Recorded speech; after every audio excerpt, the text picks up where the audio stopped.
Hey, good evening, everyone. Hi, Professor. Yeah, hi, Good Ethan. evening. How are you, Hi. Anna? Hi. Good evening. Hey, nice to hear your voices. We have only four people currently uh, in the collaborate session, and Ethan and Anna, Ibani, Kissy. Um, so. It is. I think this week is like 10th week because just by looking at the so 10. Let me just make sure. It must be the 10th week.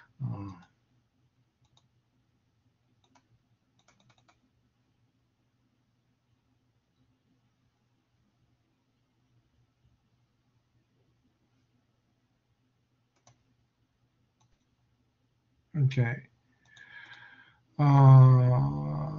Okay. That was.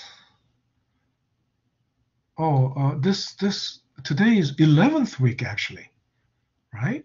It's been 10 weeks already, and today 11th week. That's gonna be 11th week. Um, So if you're into, we just have like four more. I just closed it. Three more, four more.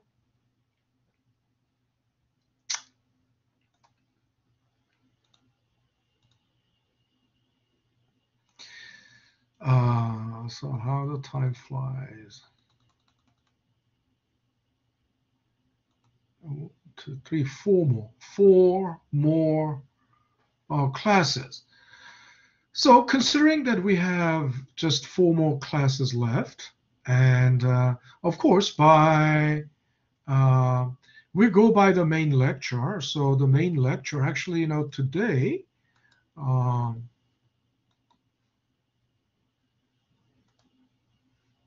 we should be in, topic 4, risk and return, part 12 through part 17. This is the main lecture. So as long as you keep up with the main lecture, um, you're on schedule. It's just that the collaborate session is always behind because it's supposed to be a review. So always keep in mind that uh, you should keep up with the main lecture.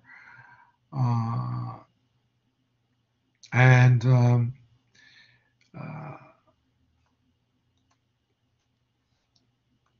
we have already, the midterm 2 already covered the topic 3, right? So we are, we are barely, collaborate session is already barely moving into topic 3 today. Uh, so again, then that's going to be the review of, the main lecture that was already done uh, that was supposed to be, done already long time ago. Um,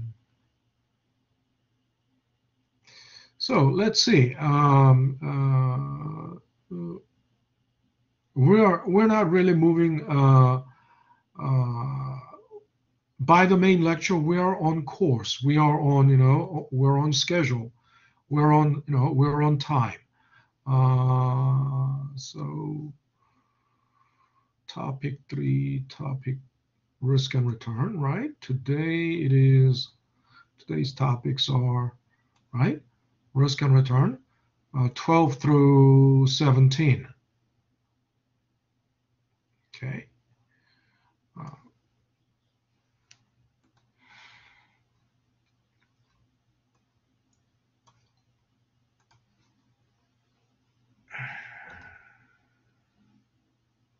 so and I have only four people, and how many people do I have here? I have at least, I have six people, so two people are still missing. Um, Eight, I have 8 people. So 4 are missing, but I hope they are doing what they think is the best for them. I mean, using this time to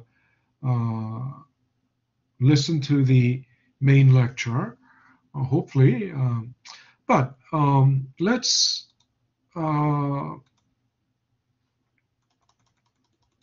continue with the topic that we left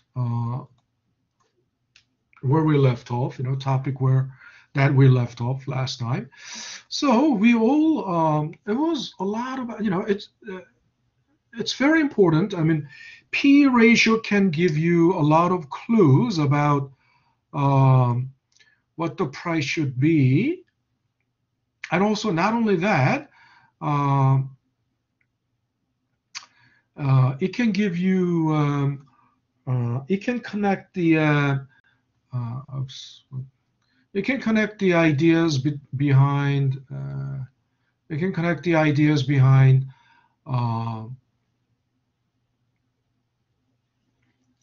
the connection between the earnings per share and dividend and golden growth model. So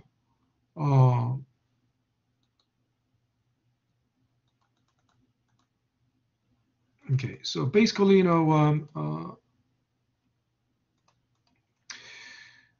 from P ratio, we know P ratio is 1 over plowback ratio, which is it's a ratio, so it's ratio over ratio. Think about it.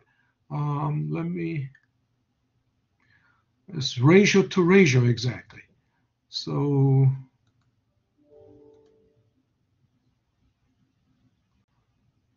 let me use okay. I'm gonna delete this.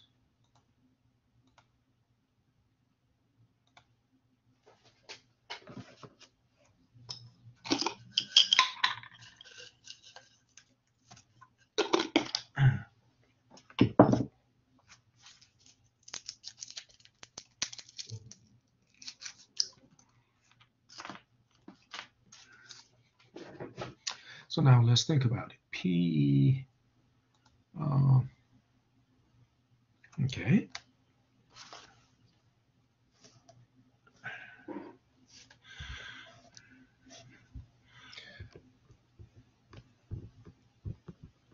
So P ratio is basically price at time 0. I mean,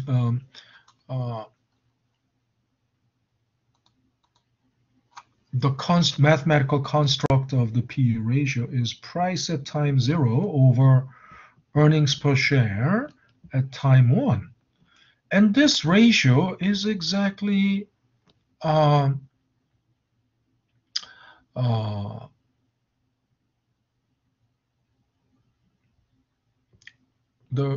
1 minus B, right, over K minus G, which is, 1 minus G is what? 1 minus G is dividend, 1 minus B is the dividend payout ratio. Isn't that right? Dividend payout ratio. And then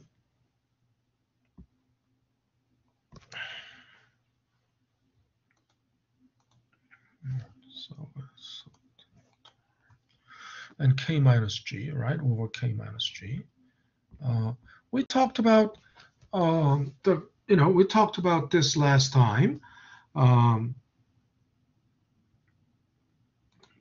I don't need to go back. Hopefully I don't have to go back to why the steps of derivation, right?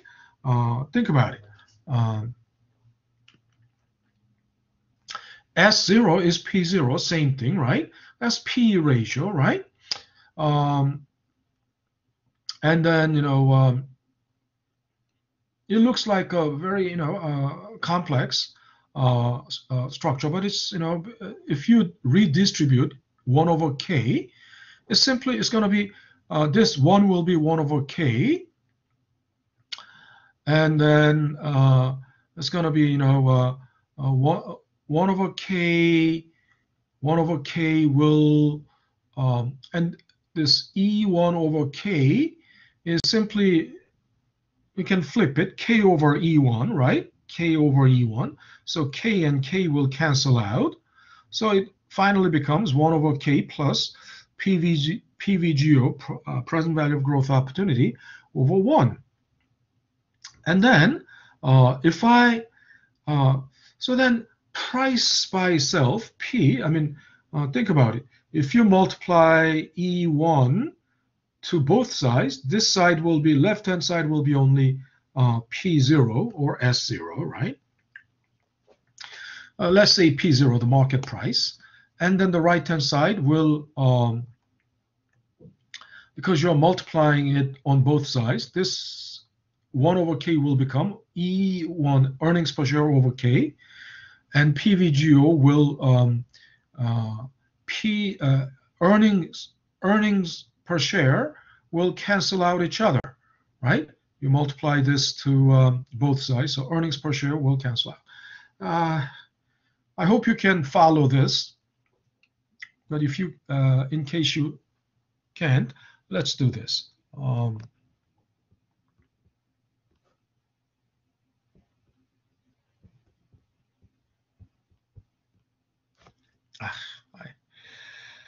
If only my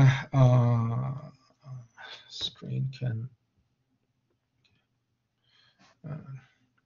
There's 0 here. I just didn't write it because it's price at time 0, right? What is this? 1 over k.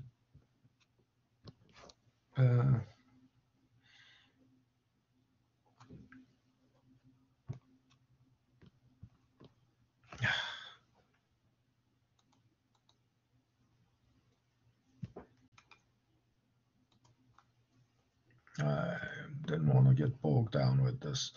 1 plus.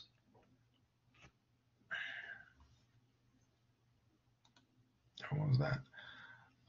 PVGO over k.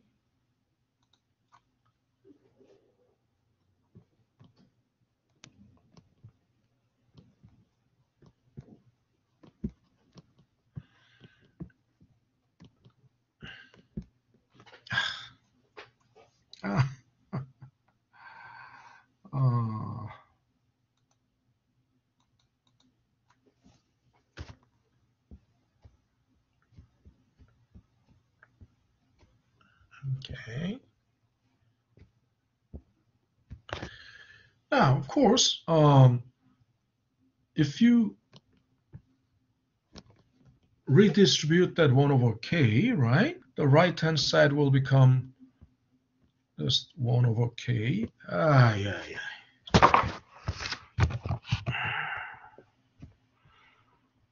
1 over k plus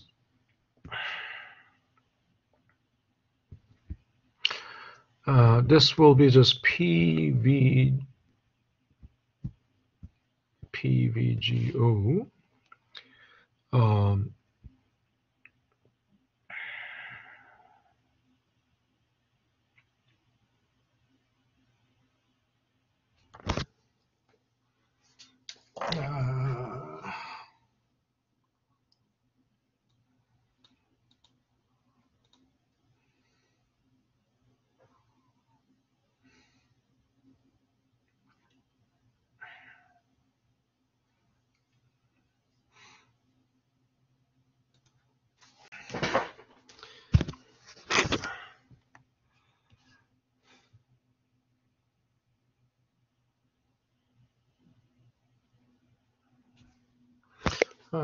what was wrong here?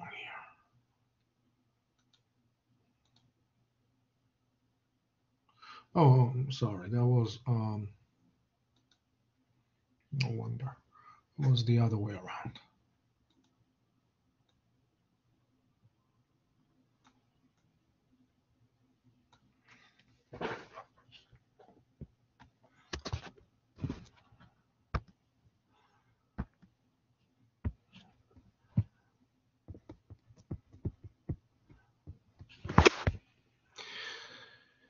And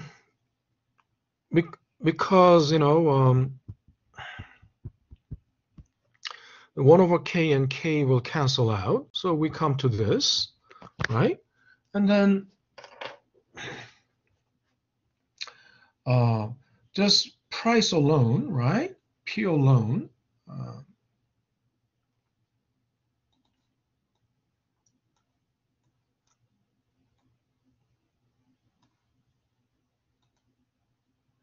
And then P alone will be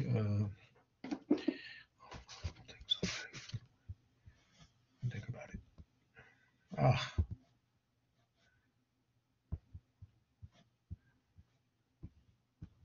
P alone will be if you multiply earnings share to both sides, this will be on, you know, P 0, and then on the right hand side it's going to be E1 over K. Professor, good evening, Yes. Professor. Yeah. Are we supposed to be seeing you write something on the board or the screen? Because all I just see is your face and the other people's names. What? Yeah. Am I not sharing my screen? No, you're not.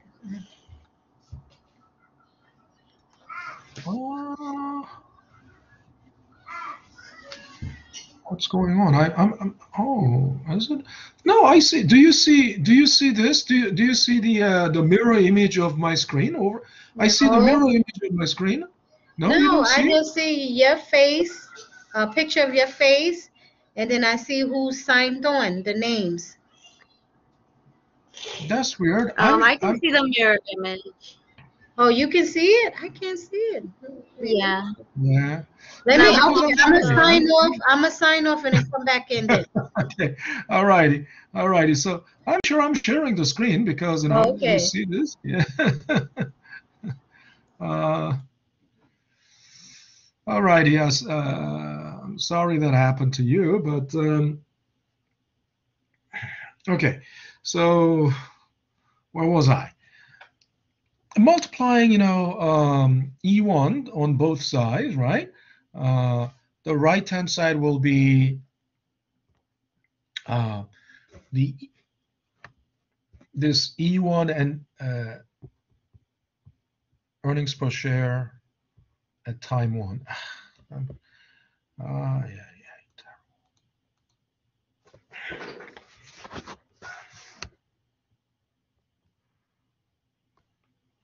E1 times. Okay, now I see it. Thank you. Sometimes you're welcome. Sometimes you need to refresh the screen because when if your browser doesn't automatically refresh, then, you know, yeah, it gets stuck there. So think about it. It's gonna be like this, right? So eventually you end up with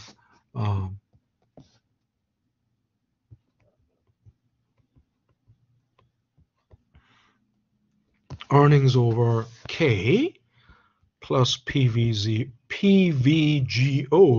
present value of growth opportunity. But then what does this mean? This is simply a way of telling you that a company that doesn't pay out a company that pays out all of its earnings, I mean, you know,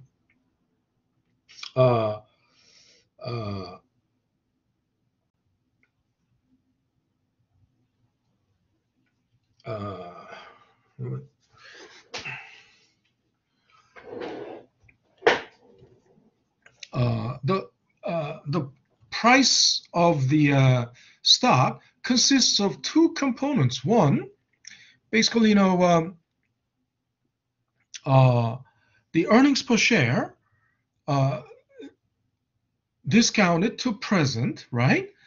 Because this is, you know, earnings per share over K. K is the required return, so it's discounted. One period discounted, right? And then plus present value of growth opportunity. But then a company that pays out all of its earnings, this will be 0, right? That's what it's trying to show.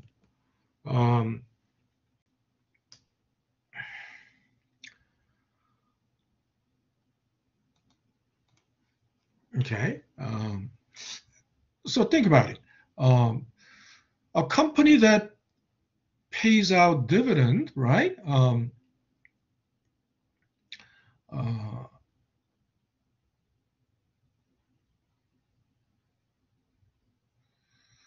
A company that pays out, a dividend, but dividend is only a part of a fraction of the earnings. So that means 1 minus, it's only paying out earnings per share times the dividend payout ratio, right? It only pays out earnings per share times dividend payout ratio. So that means, earnings per share times 1 minus plowback ratio,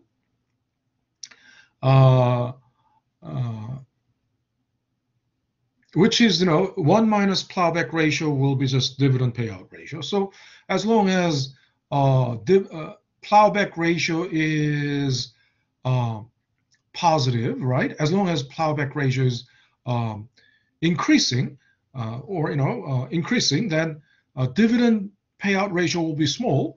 If the dividend payout ratio is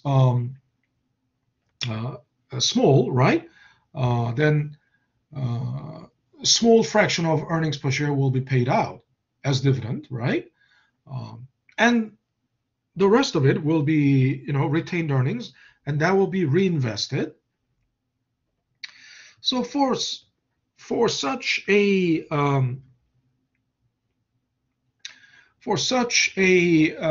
company, right? This is basically a dividend, isn't that right? Earnings per share times 1 minus B is the dividend, right? It's the dividend, dollar, right? Cash dividend, right? Dollar amount of dividend. And then that must be divided by, K minus G, which is basically the golden growth model, right? Which is basically the formula for golden growth model. And then growth rate is basically, ROA, return on equity, times plowback ratio, right? But that's the normal case of a company that plows back. The company doesn't pay out the entire earnings per share as dividend, right? If the company pays out all the dividend, all the earnings as dividend, the plowback ratio is 0. So then, if B is 0, the whole thing, earnings per share at time 1, will be the dividend, right? They pay out all the, and then if that is the case, think about it. Growth, what is the growth rate? Growth rate is, because B is 0, growth rate will be 0.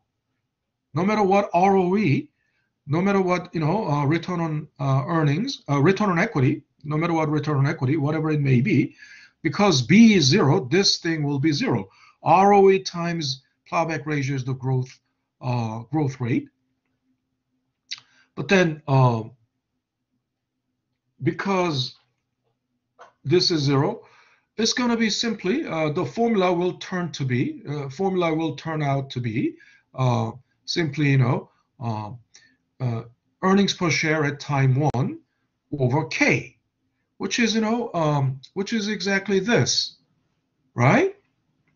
But then if they are paying out dividend, I mean, not all of the earnings per share will be paid out as dividend, and there will be a, difference between the firm that pays out dividend and the firm that retains the earnings for growth, and the firm that pays out entire earnings per share as dividend, which will be, the difference will be present value of growth opportunity. Now, back here again, if we then think about it, if we apply I mean, this is so, okay, we're back here. So,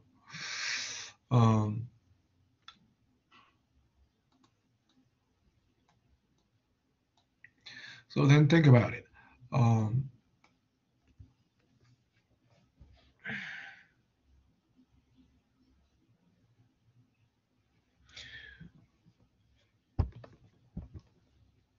So then price is, now we'll know, right? We all know.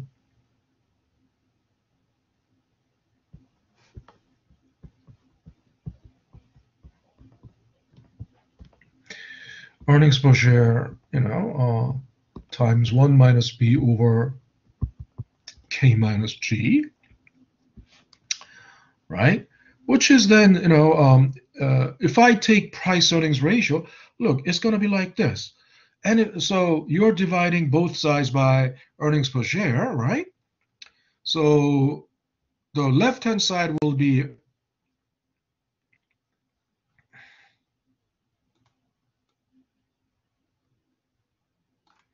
if I take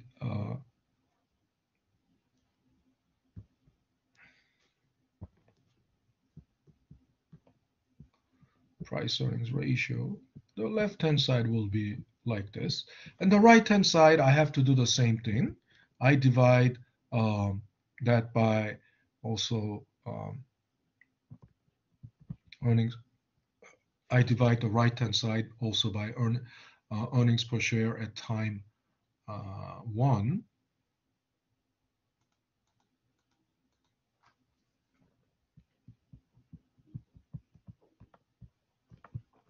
Then what happens? They just cancel out, right? So eventually we come to this, right? Eventually we come to this. So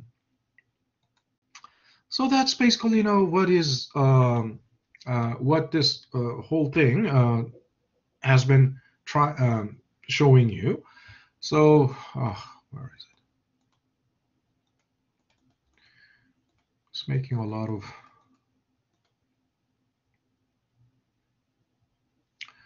Now we talked about the page array. We talked about this, and this example I wanted to do this, but at this point it's redundant. I mean, you can read it later, but this is exactly telling you PEG ratio of 1. I mean, a company that is growing, a company that is growing, whose earnings is growing at the same rate as the price earnings ratio, then that is justified, right? That high price earnings ratio or low price earnings ratio, whatever, it is justified. Okay. But let's do a little quick exercise. Concept check 13.5. And I already answered everything here, so let's go over this, step by step. And then, number 2, this is what you need to do.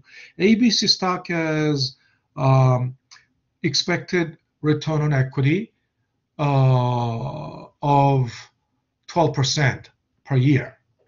Okay, it says per year, so it doesn't even have to be. So let's say return on equity of 12%. Okay, and its expected earnings per share is $2. Now, expected earnings per share, so at the end of the year, right, $2, and expected dividend is $1.50 per share. Its required return is $10 per share. So let's organize it here, rewrite it.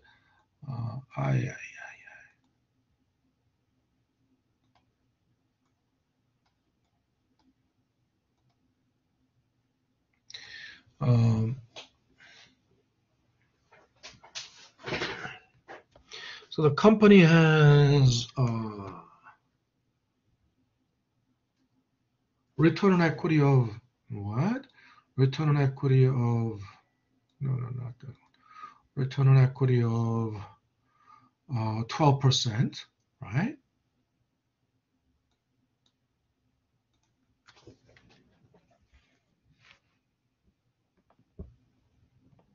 Oh.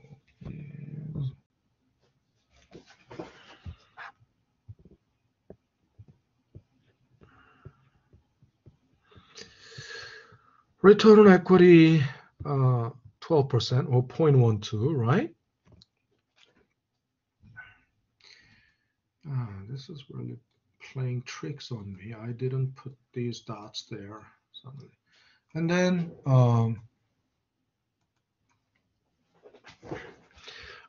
expected earnings per share. Earnings per share, I'm calling it expected earnings per share because it's it's earnings per share at time 1, right? And we are at time 0, or because earnings per share at time 0 is already known, and that doesn't have any more value, right? Because it's book value, right? Earnings per share at time 0, it's book value, right? I mean, it's the value on the book. $2.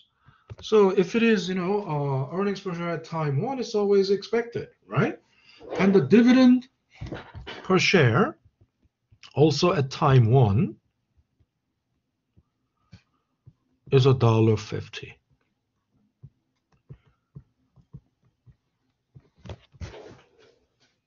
Okay. Then you can already tell, what is the dividend payout ratio? Can anybody tell me what the dividend payout ratio is here?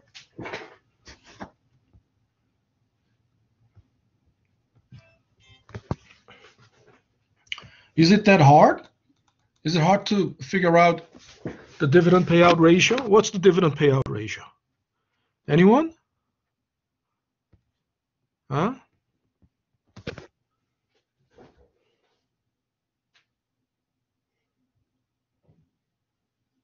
How come nobody's? I mean, this is. Look, you're not even in Finance 100. You are in Finance 300. How come nobody can tell me what the dividend payout ratio is?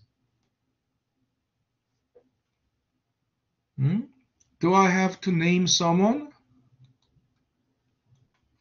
Huh?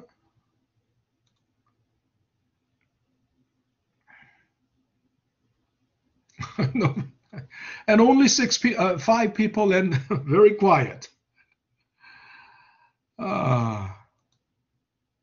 Look, out of $2 earnings, they are paying out $1.50 dividend. So what should be the dividend payout ratio then?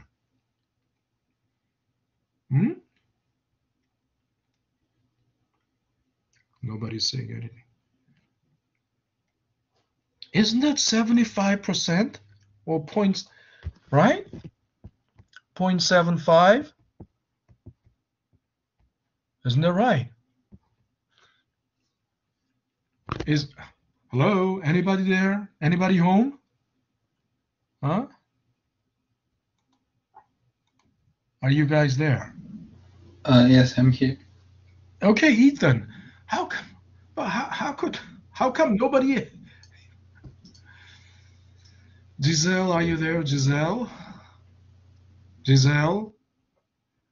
Ibani, are you there? Ibani? Anna, are you there? Anna? Larissa. Yeah, Anna, I'm here. Okay. I'm here. My Larissa. Wi-Fi's just acting up. Larissa, are you there? Larissa? Yeah, I'm here.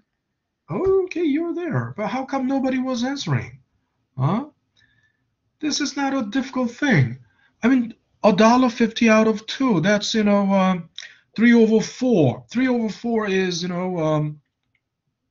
isn't it right? 3/4, 75%, right? So dividend payout ratio is 75%. That means, then what is the plowback ratio?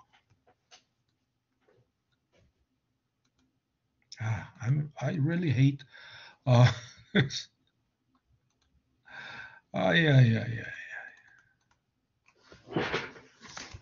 So The plowback will be 0.25.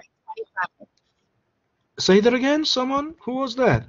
I think the plowback would be 25. Right, right. Plowback ratio is 0.25.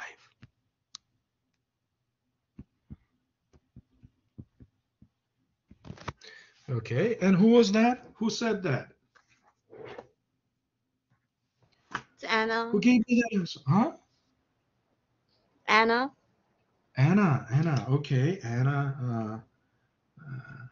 I Yeah, think my Caroline. Wi-Fi is kind of spotty right now. I don't know. Yeah. Okay, I understand. Anna, so you got 0.25. I mean, you got exactly the plowback ratio. Huh? You're getting that plowback ratio. Okay, 0.25. All right, So thanks. yeah, we got the. Right, we got the plowback ratio, and so let's. And then the question is, and it's K. The required return is 10%.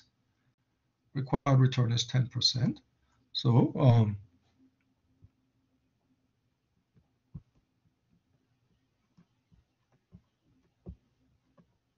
required return is 10%.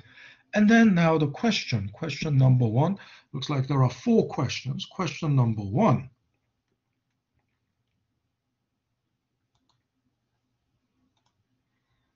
What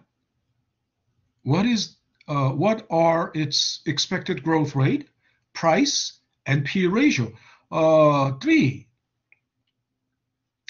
questions. First, growth rate.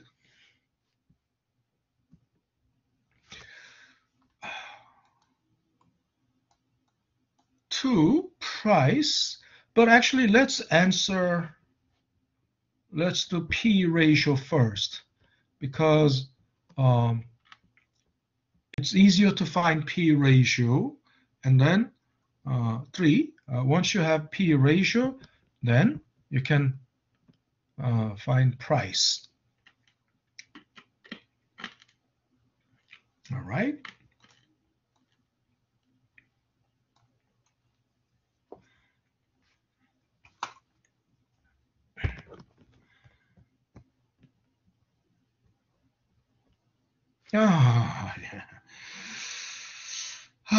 This whiteboard has the mind of its own.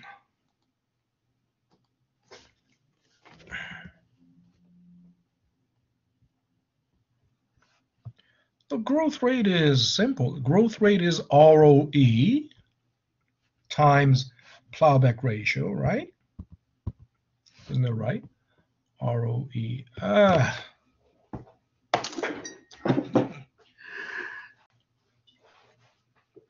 Give me a second. I'll just get rid of this thing.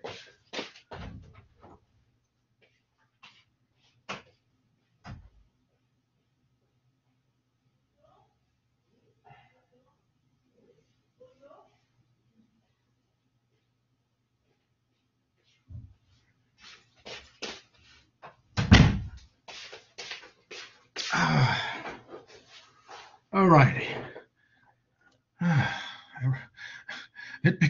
It turned out to be ROI. I mean, I didn't. It should be ROE. ROI is not very specific. ROI can be anything.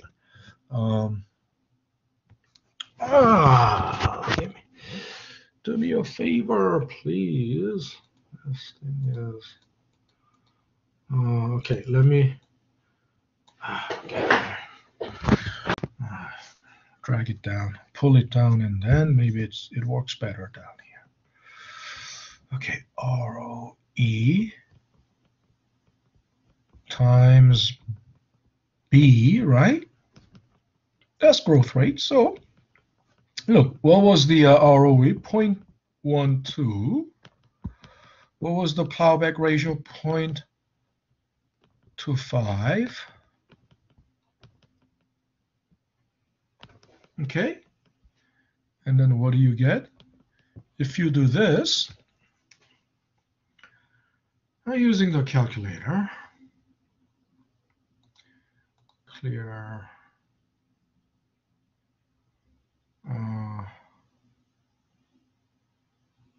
I did it already here. 0.25 times 0.12. 0.03, 3%, right?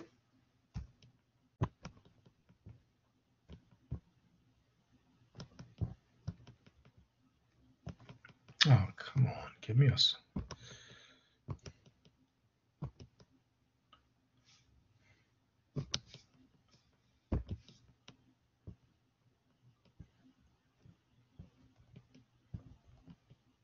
Okay.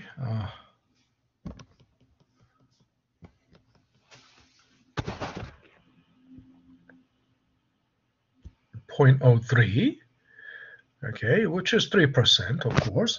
And then price earnings ratio. Now we already know, basically price earnings ratio is what?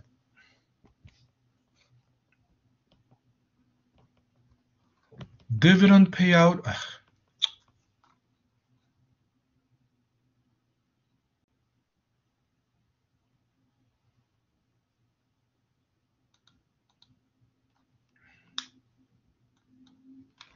Dividend payout ratio over K minus G. We know the dividend payout ratio already, which is, 0.25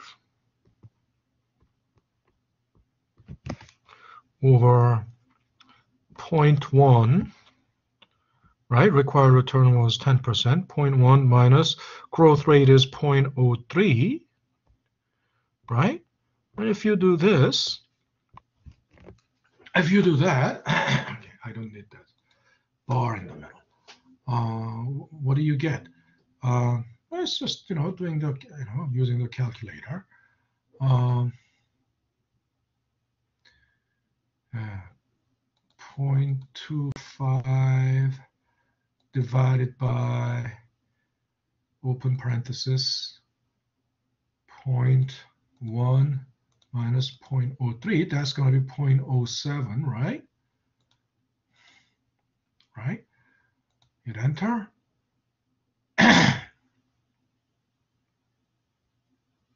Only that? Oh, no, I'm sorry. Dividend payout ratio was, I got it wrong. Dividend payout ratio, look, dividend payout ratio was 0.75, not, and nobody mentioned this. 0.25 was the plowback ratio, not the dividend payout ratio. Dividend payout ratio was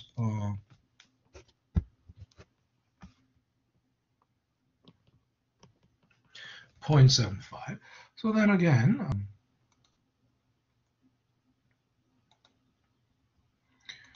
0.75 divided by, open parenthesis, 0.1 minus 0.03. Of course, it's 0.07, but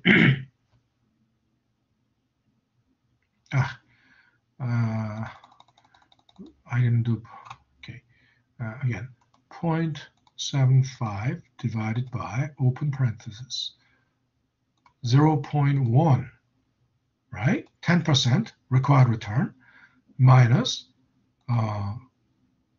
the growth rate, 0.03, that should give you 0.07, and then hit enter, 10.7142, so roughly 10.71, right? The P ratio will be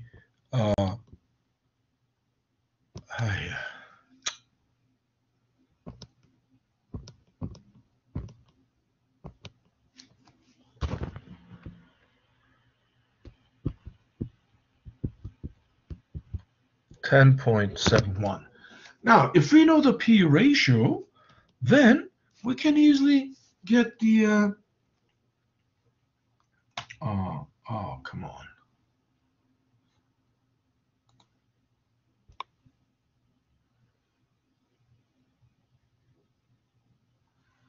We can easily find price because the price will be, right?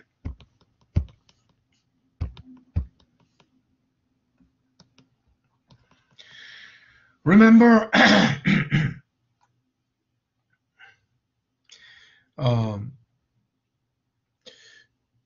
from P ratio, if we multiply earnings per share on both sides, that's going to be price. Isn't that right?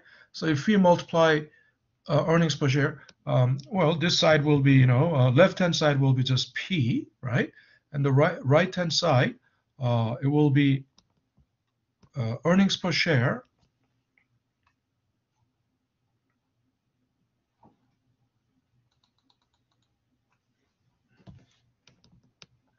right-hand side will be earnings per share 1 times this whole thing, which is already done actually, right? D over K minus G, which was already done. Earnings per share is 2, right? And the on the right hand side was P ratio, which was this. So times right, 10.71, and that should give you whatever it should give you, right? 2 times 10.71. So clear everything. $2 times 10.71. You should get 21.42. 21.42. That's the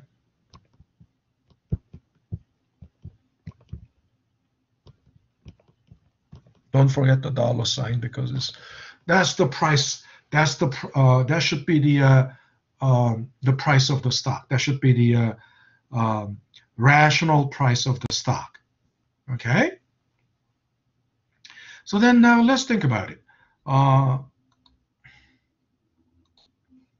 We got that. Next question is the basically same scenario, but then the plowback ratio is 4.4, 40%. Plowback ratio is. Can you come to you don't have to answer P, Ray, but okay.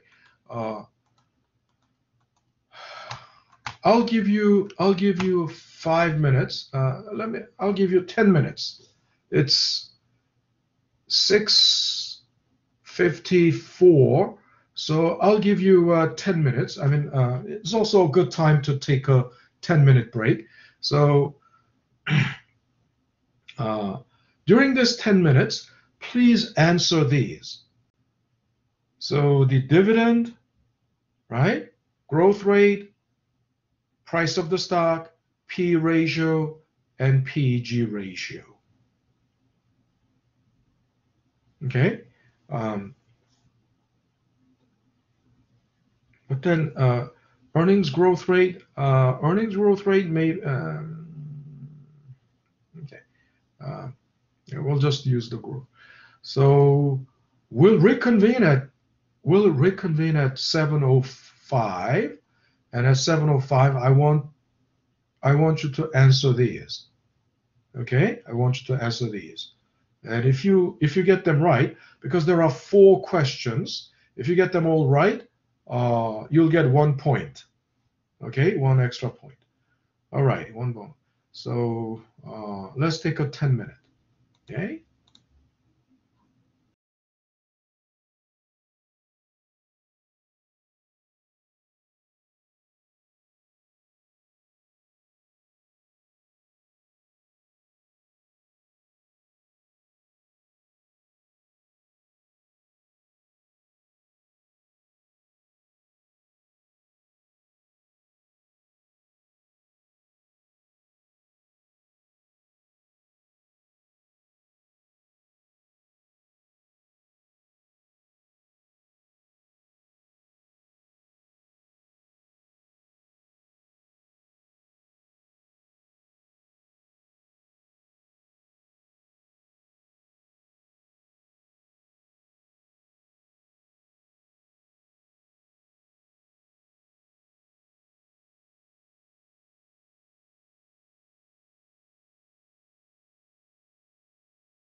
All right, we're back. We're back.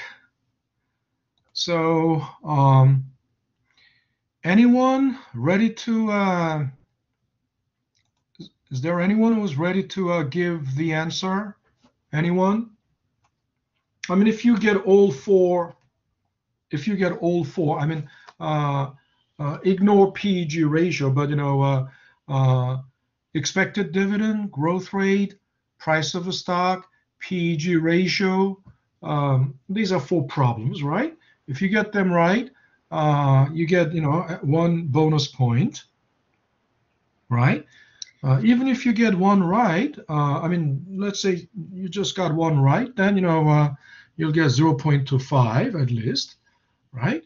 Anyone? Any volunteer? Can I share? Who is this? It's Anna. Anna. Okay, Anna. Yeah, you can go ahead, Anna. First of all, what Okay, would be the expected dividend? I got 1.2, so $1.20. Yeah. You're right. $1.20. So that would give you 0.25. And And what about then the I growth have rate? the growth, I got 0.048. Correct. Or 4.8%. So you got another Yeah. 0.25. And then what about the price of the stock? I mean, it would be P/E ratio. I mean, it would be easier to do P/E ratio Yeah, the first. PE ratio, I got 11.54. Okay, you're right. So that's another 0.25. Finally, what should be the price? Well, for PEG, I got 240 and 42 cents. Okay, I'll have to find out because I didn't get P. Because actually, at this point, there's the growth rate you have is only the growth rate of the dividends. It's not Yeah. the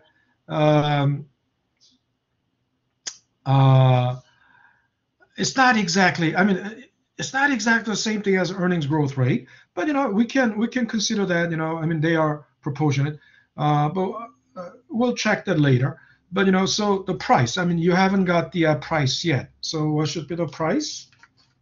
Hold on. So give me a second.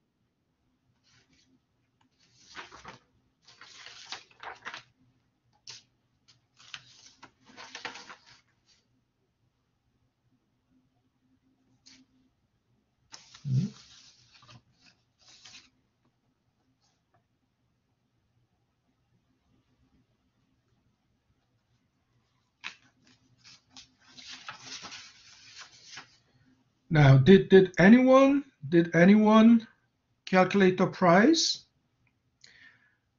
Anna, so I'll give you So Anna. 2308. 2308. You're correct. So you got another 0.25. Good. Congratulations. So you have racked up 1.25 so far. 1.25. Yeah, you got them all right. As for the PEG ratio, because P ratio is 11.54, and assuming that the dividend growth rate is the same thing as earnings growth rate, yeah, it's and the growth rate was like 4.8. So if you do that,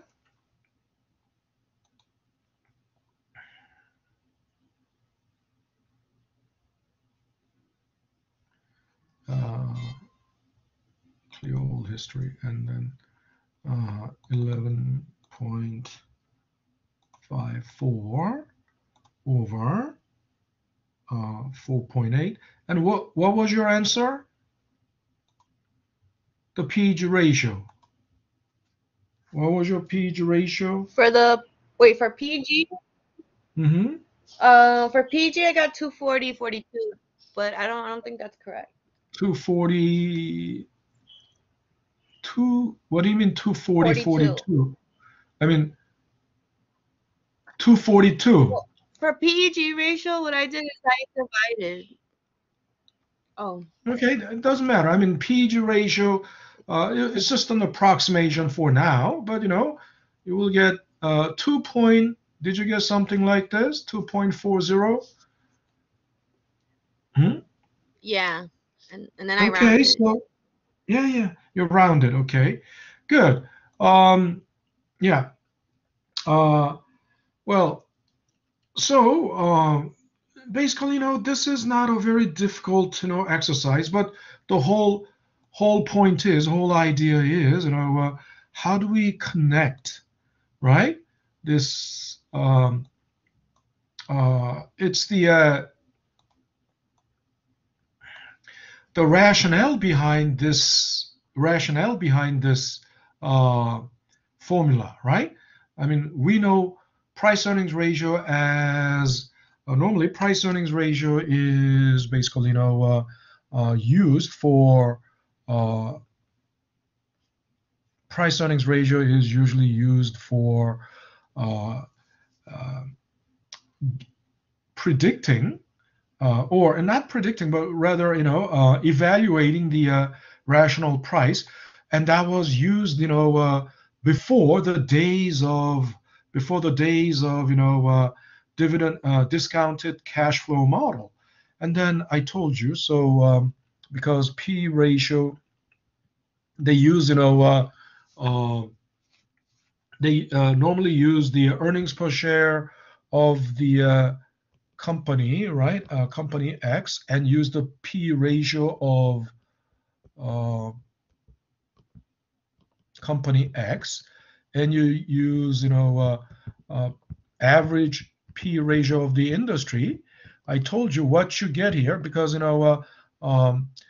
if they are if this earnings per share is the same earnings per share as this, I mean, if this is the earnings per share of the company, it will uh, it will simply get you the market price, back to market price. I mean, if it is both, um, uh, earnings per share of company X, price earnings ratio of company X, you will just get back to the market price of because they will cancel out. You will just get back to the market price of the stock X. But then, what's that? What was that for? I mean, that is totally, useless. I mean, how would you, if you are just getting the market price back, then what's the point of doing this? I mean, we're trying to find a rational price.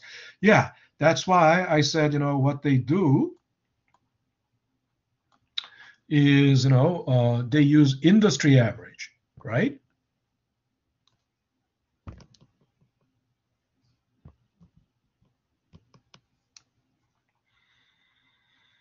Hmm.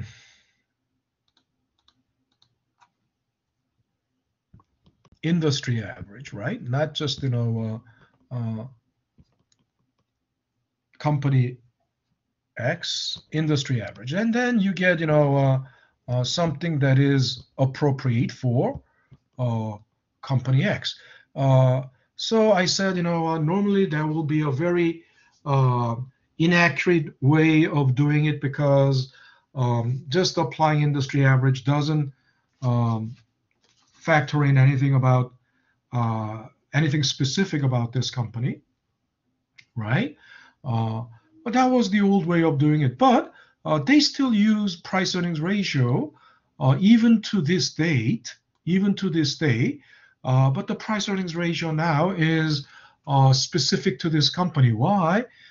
Because from price earnings ratio, uh, it is that company X's plowback ratio, company X's um, required return, company X's growth rate, company X's growth rate. So therefore, um, uh, by multiplying both sides by okay, this will be if you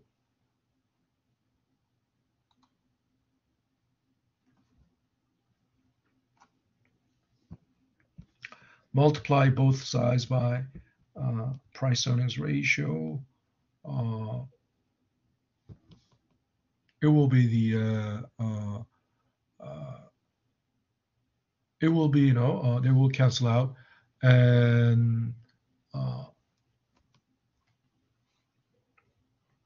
I mean, dividing both sides. So what did I do?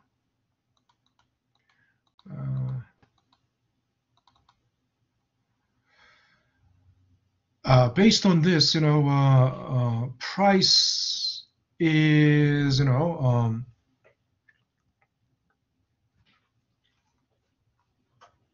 what did I do? It's hard to find the right button, but back here again, so it's easier to show this. Price will be, and this price is not the market price now. This price is not the market price because you'll be multiplying earnings per share. That's why I've been using S0, right? P0 is the market price, then S0 is the rational price. Once you multiply, this is the ratio, right? This 1 minus B over, you see, do you see the my cursor moving around it?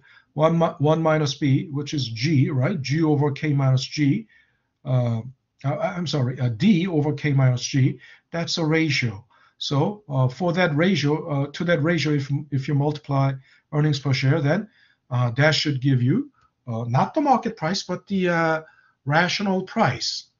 Okay, so it makes me so impatient because this thing isn't, in other words,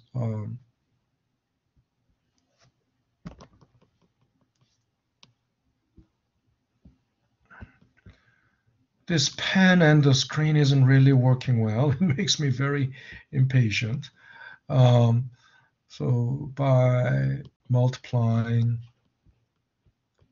right?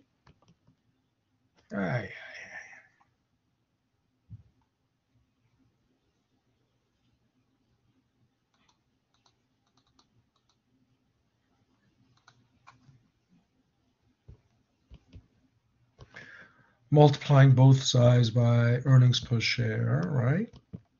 Times dividend over K minus dividend payout ratio over K minus G, right? So that's, that will give you the rational price of the stock. So that should wrap up. We still have a couple of things, left, but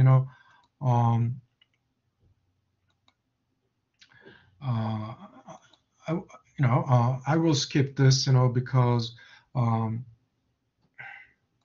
will take a lot of time again. So here's some discussion of growth opportunities in valuation of startups, and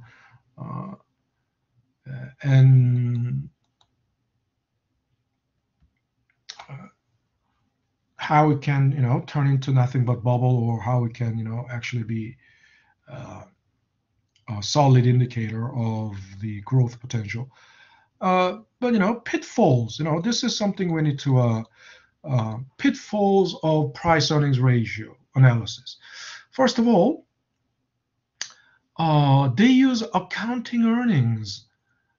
Accounting, in other words, arbitrary accounting rules, because there's a lot of room for tweaking in GAAP, right? So arbitrary accounting rules such as the use of historical cost in depreciation and inventory valuation, and not using inflation-adjusted cost, makes the EBIT seem greater than true EBIT. Now think about it. Depreciation is what goes into the OPEX, operating expenses, right? And inventory valuation is what goes into the calculation of CGS, right? And then if there is an inflation, they need to make adjustment for inflation, right? But they just use the raw data, right? So without making adjustment for inflation, then it makes the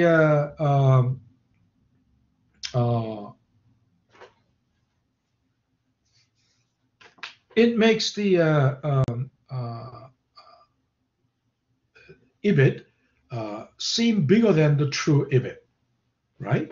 So think about it. After adjusting for inflation, then the EBIT should be smaller actually, right? Because the cost,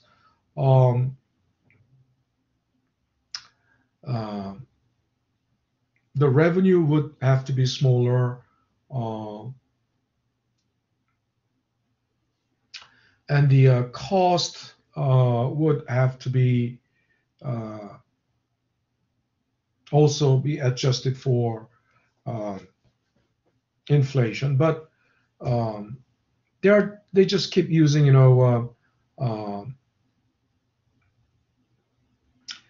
like, if they use straight line depreciation, whatever they used at the beginning of time zero, right, for annual depreciation, they keep using it. And then, and even for inventory valuation, so then it becomes, they want to make earnings look bigger. Think about it. The whole point is they want to make look earnings bigger, right? For tax purpose, I mean, here's the thing. For tax purpose, they want to make earnings look smaller. They want to make EBIT, or especially EBT, they want to make look EBT look smaller, right? For tax purpose, think about it. What is going on?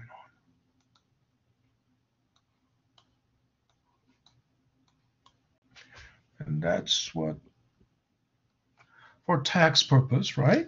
They want to make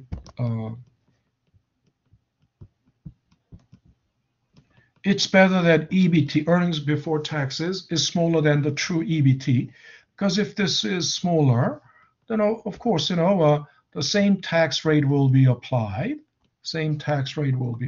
And their taxes will be smaller, right?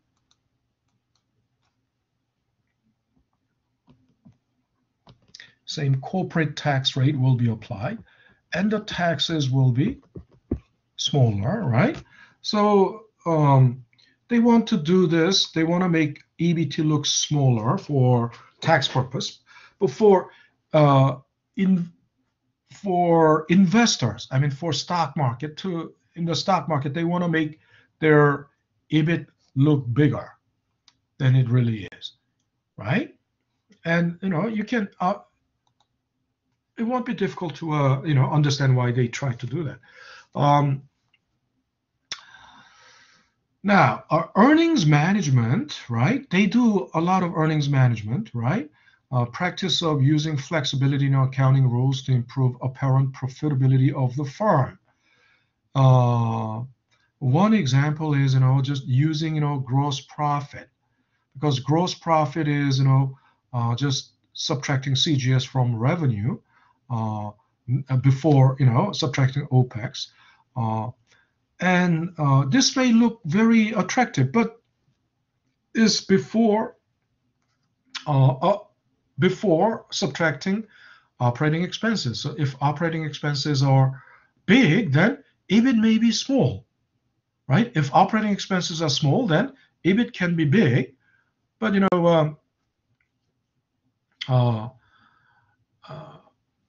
using gross profit to represent their profitability, I mean, that kind of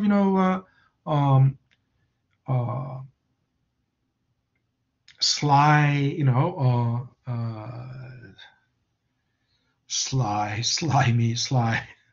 right? Ruse, right? They use a lot. And then they report pro forma or operating earnings instead of, also, I mean, very often, instead of net profit, instead of net profit, they just show operating profit, which is EBIT. But think about it. EBIT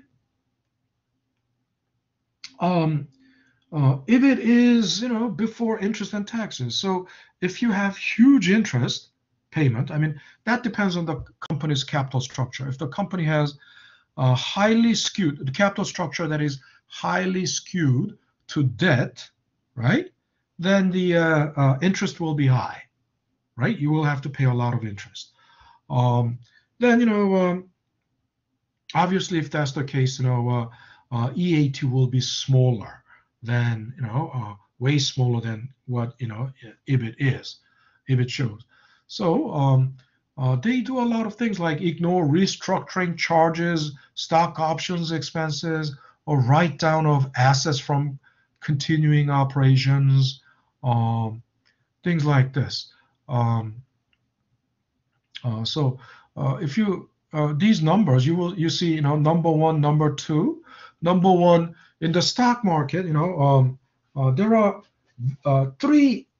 There has been three major legislations, right, to regulate the stock market.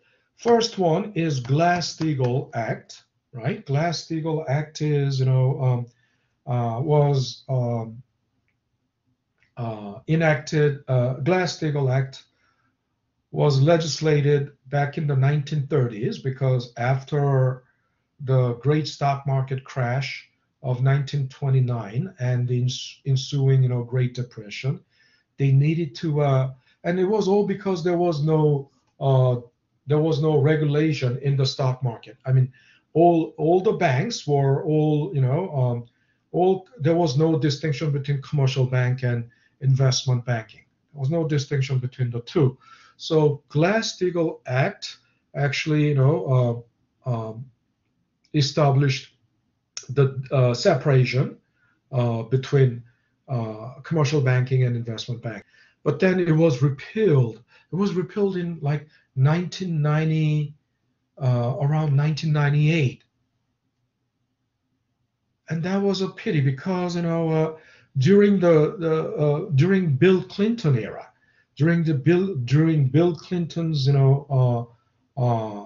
office, during his tenure, this happened. Well, of course, it's not the president who unilaterally does this. I mean, law is made made in the Congress, right? So the Congress and the Senate approved, right, repealing of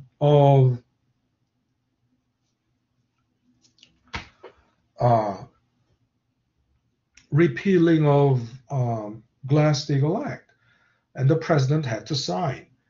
But that means during those times, during those days, both Democrats and Republicans agreed to do that. They passed the bill, and that's very disappointing because 10 years after that, 10 years after the repeal of Glass-Steagall Act, 10 years after repeal of Glass-Steagall Act, what happened? Does anyone know? Does anyone remember what happened, 10 years after 1998? 10 years after 1998 was 2008. So the repeal of Glass-Steagall Act was, 1998. So in 2008, what happened? What happened? Market Does anyone crashed know? again. Yeah, you're right. And who was this? Was it Anna again? Yeah, it's Anna. Are you sure? Anna? Is that Anna? Was that Yeah, Anna? it's me. Can you hear me? Okay. Yeah. Okay. All righty. Yeah. You got another 0.25. Yeah. 10 years after repeal of Glass-Steagall, then the market crashed again. This is crazy. So after what happened? What came out of that 2008 market crash was Dodd-Frank Act. Dodd-Frank. Okay, and then in between, because of all this earnings management, something happened in the late 1990s or early 2000. I don't remember exactly when it was. Like, uh, uh, because of it's called, a cooking book. They cooked the book. They cooked the financial statements. Something like, flexibility accounting, pro forma earnings. They cooked the book.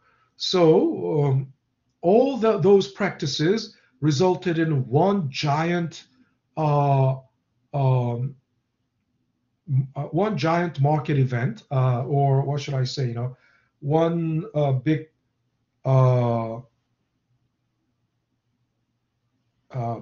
fiasco or bungle, or what should I call that? What should I call? Usually they call it something something gate, right? When something happens like Watergate, right? Like 1970s Watergate, when some uh, what's the word? What's the scandal? When there's a scandal, or political scandal, or um, they call it something gate, right? So in late 1990s, what happened? There was a big, fiasco or bungle in the market, which was, a scandal. Uh, it was called. It was a scandal about a company called Enron. Does any Has anyone ever heard of Enron? Hmm? Enron was an energy company, so it's like a power company, but they were not really producing any electricity. I mean, they didn't own any power plant. They didn't own any infrastructure like, power cables, grids. They didn't own anything, but they were an energy company. What they were doing was basically leasing leasing the power cable, right? Leasing the infrastructure um, from the actual power plants. And then think about it. If they lease it, what's the purpose? They want to sell power to the consumers, right? But how do you sell power to the consumers? The only way you can sell electricity to consumers, or other, like gas and electricity, you have to have a power cable and gas pipeline. The power has to go to the customers' uh, premises, right? Like, if you are a residential customer, the power line has to come into your house. If you are a commercial customer, the power line has to come into your premises, right? And gas pipeline too. But then think about it, those infrastructure, right? Those infrastructures are owned by actual gas company or power company. You understand? So leasing the infrastructure means, the you pay the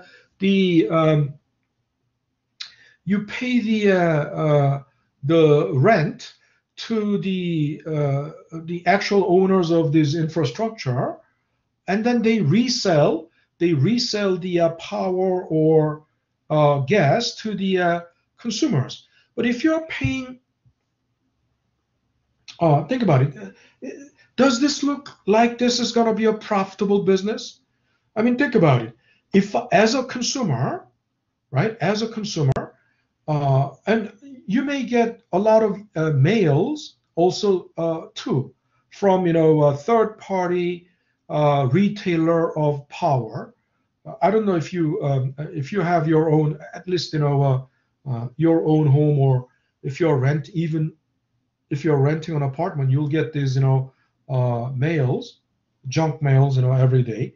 The power company, they are a retail power company. If they are retailing, that means their price must be their price must be higher than the original producer of electricity. Don't you think? Right?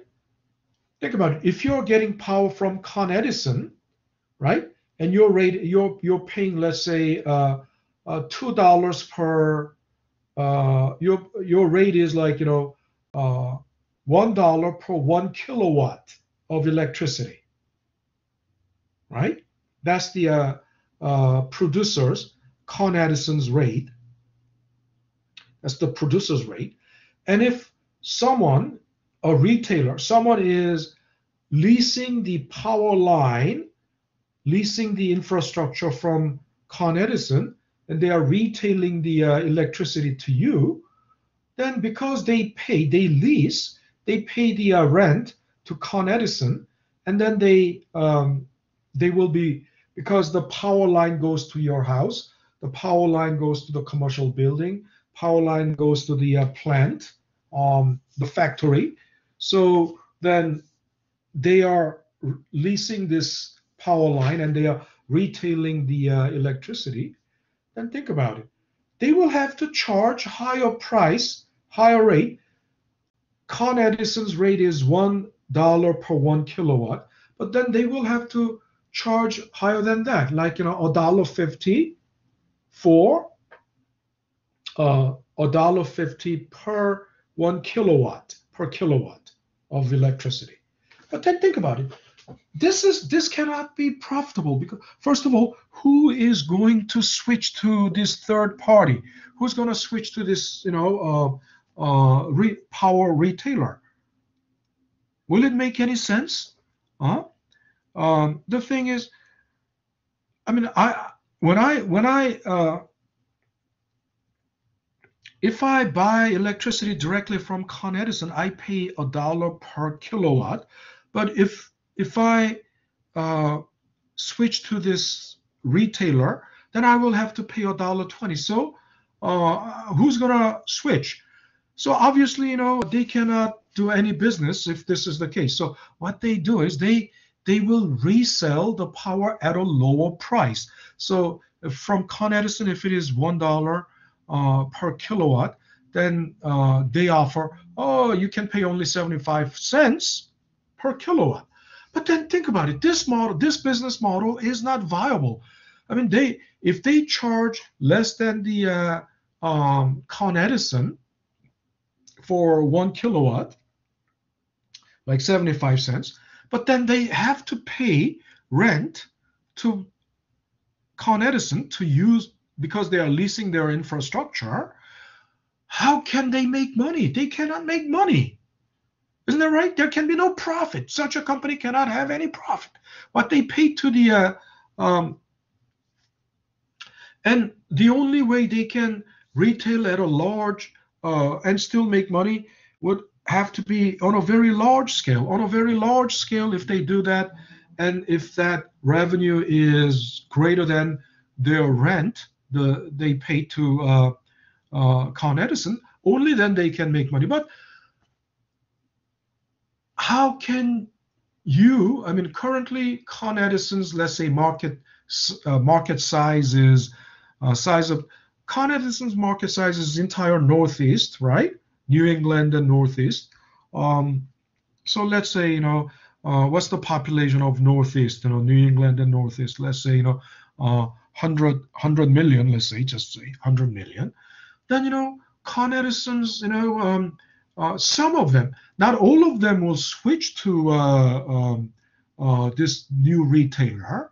And for this new retailer to be profitable, their market size must be greater than 100 million consumers.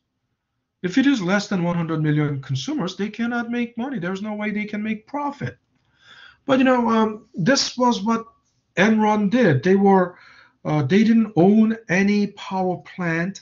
They were just retailer. They didn't own any infrastructure. But they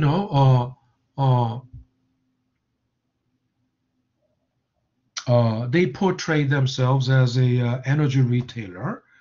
But think about it. Then how can you make? There is no way they can make profit. There is no by any common sense. There's no way they can make profit.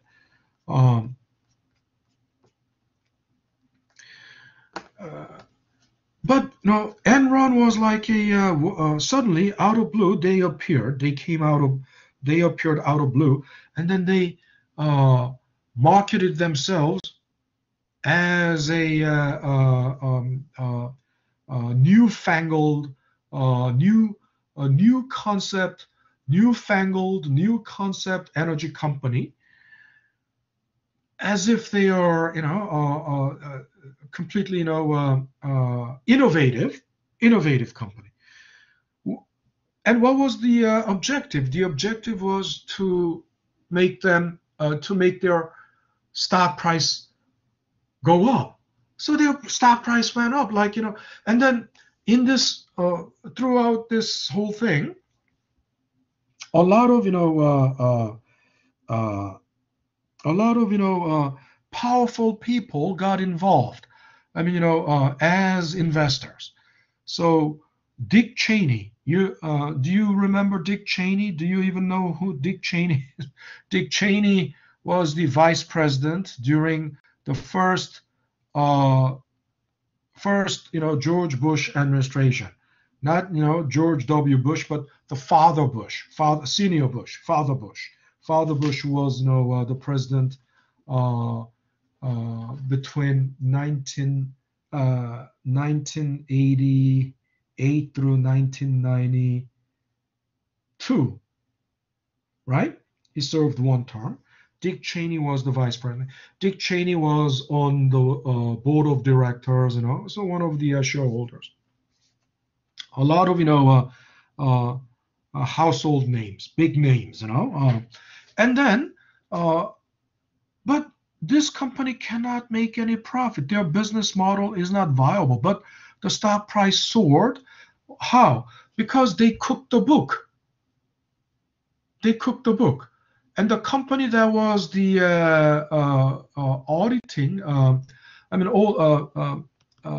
the accounting firm for Enron was accounting firm for Enron was Arthur Andersen.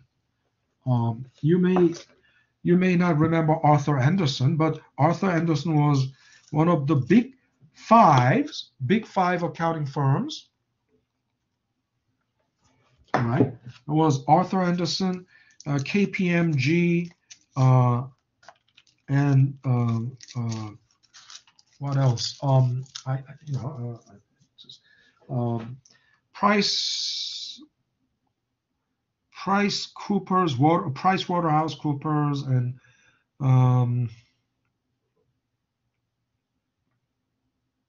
there were four, right? But then Enron,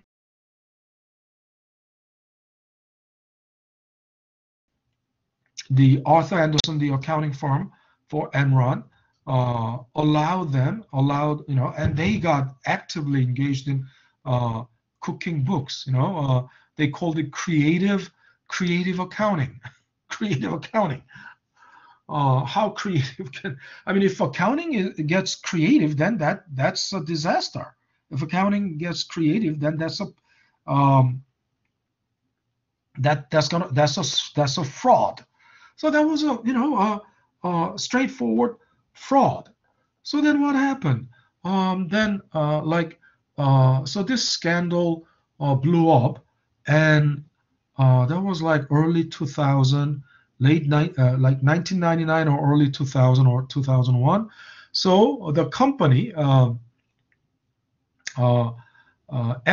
was, some people went to jail, the CEO of Enron and CEO of Arthur Andersen, and the company was completely, broken up.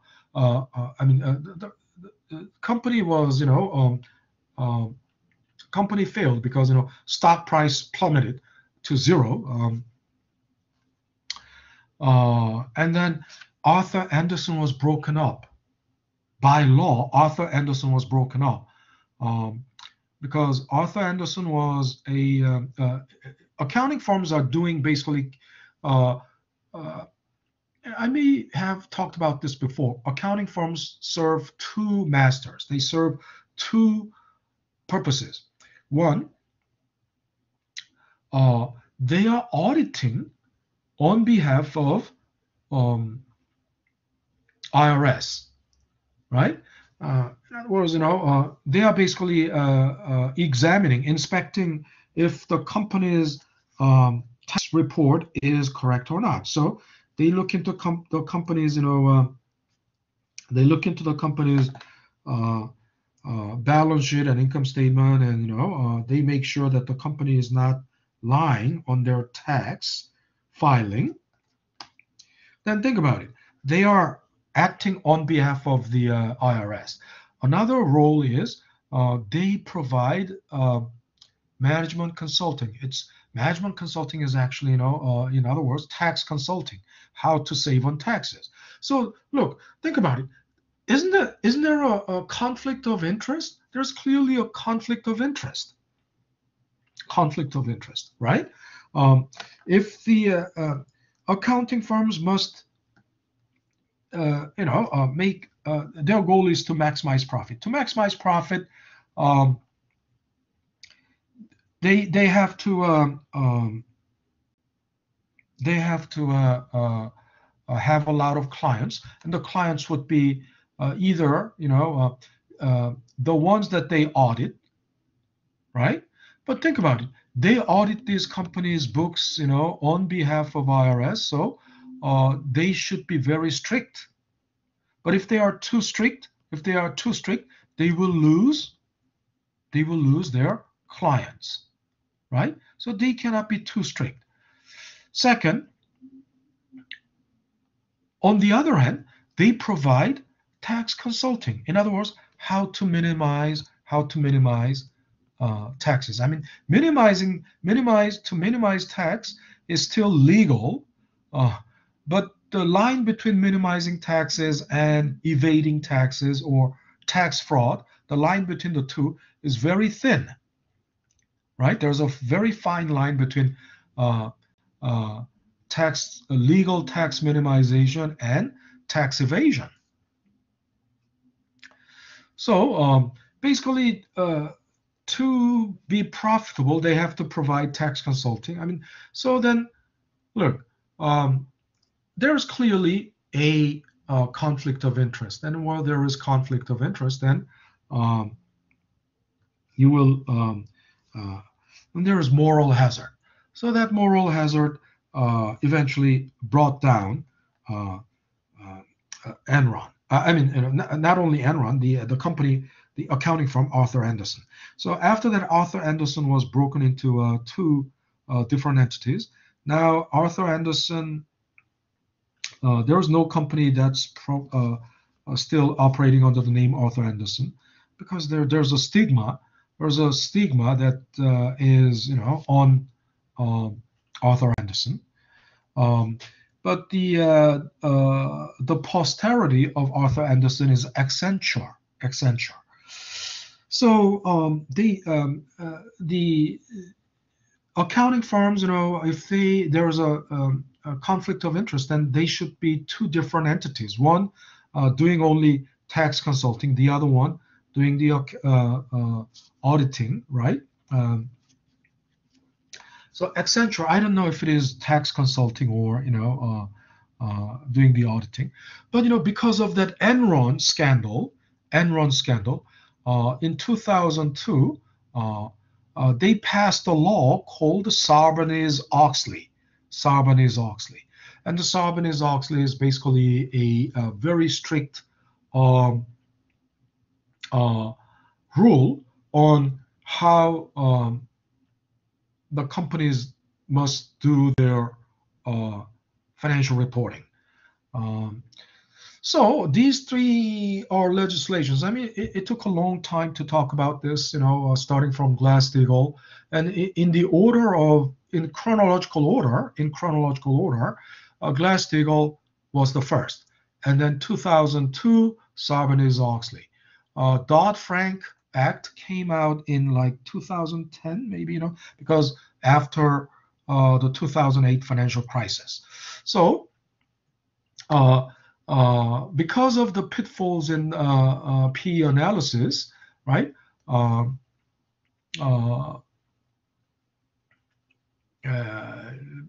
price earnings ratio analysis is needs to be taken with grain of salt. Okay, it needs to be taken with grain of salt. So then this is what I talked about during these years. Look, between 1970, 70, that's like 73, 72, 73, until 1982, that was the period of very high inflation. That was the time of stagflation, 70s through like almost a whole decade, 73 through 1982, 1980, and then from 82, 81, 82, there was a brief recession. 85, that was bottom of the recession, and then the economy kind of recovered. Now inflation, look at the inflation, high inflation between these, this 10 years, these, decade, right? During this decade, high inflation. During the high inflation, the price earnings ratio went down because they wanted to make earnings look big. They didn't adjust their cost, right? CGS and operating expenses, especially they didn't adjust their depreciation and inventory valuation for they didn't adjust it for inflation. So price earnings ratio was low, generally low throughout this decade, and inflation was high. Okay. And then now I want you to read all this. Price earnings ratio in general by different industries. So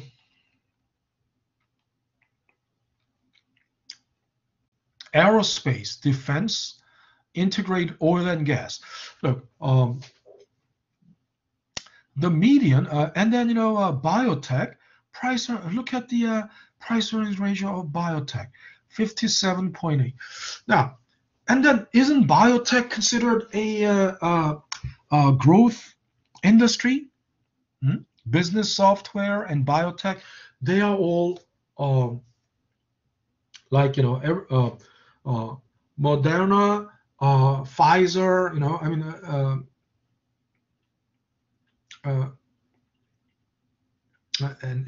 RNA, mRNA vaccines, it's all biotech. And the fact that their price earnings ratio is high means it's all present value of growth potential, right? And then median is somewhere around like 16, 17, right?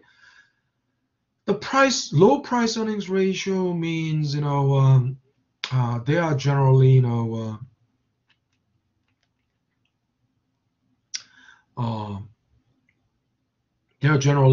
very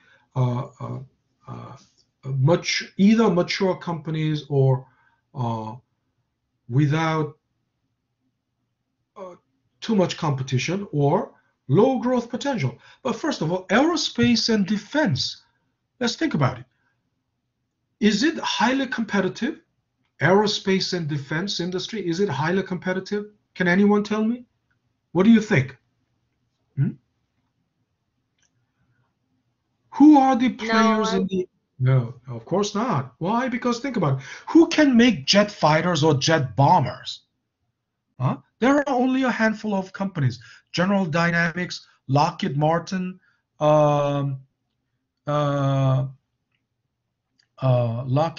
General Dynamics, Boeing, and what else? Not that many, right? And they have a very steady consumer, steady customer, which is Department of Defense, Army, Navy, Marines, of not only the United States, but all the U.S. allies. U.S. allies are using U.S. weapon system, right? All U.S. Western, I mean, countries like the only other countries that make their own weapon system, not just sophisticated, weapon system, not guns, like jet fighter, jet bomber, stealth bomber, stealth fighter. Only other countries that can do that, only country, U.S., Russia, UK, France, Germany alone cannot do that because by EU, NATO countries collectively can. NATO has developed, own their own jet fighters, like Eurofighter. It's called Eurofighter. France, France is standing alone because it wants to foster and maintain. It wants to grow. They have well developed, a defense industry. They want to, and UK too. Otherwise, who else can do? South Korea makes their own jet fighters and tanks, and they export it too. And then, considering that the South Korea is in always direct threat from North Korea, it's only surprising that they have only recently developed their own jet fighters, and I mean they have developed their own tanks even like 2-3 decades ago, but then jet fighters only recently. But the reason is because as U.S. ally and as with U.S. being the major deterrent, being stationed, U.S. military being stationed in South Korea, being the major deterrent to the North Korean threat, South Korea was under the defense umbrella and of the U.S. and U.S. didn't want South Korea to develop its own defense capabilities. I mean, but now they develop their own like ballistic. There was a restriction on the range of the ballistic missiles that South Korea could develop on its own, but that restriction was lifted recently because U.S. finds it's too burdensome to shoulder all that the burden of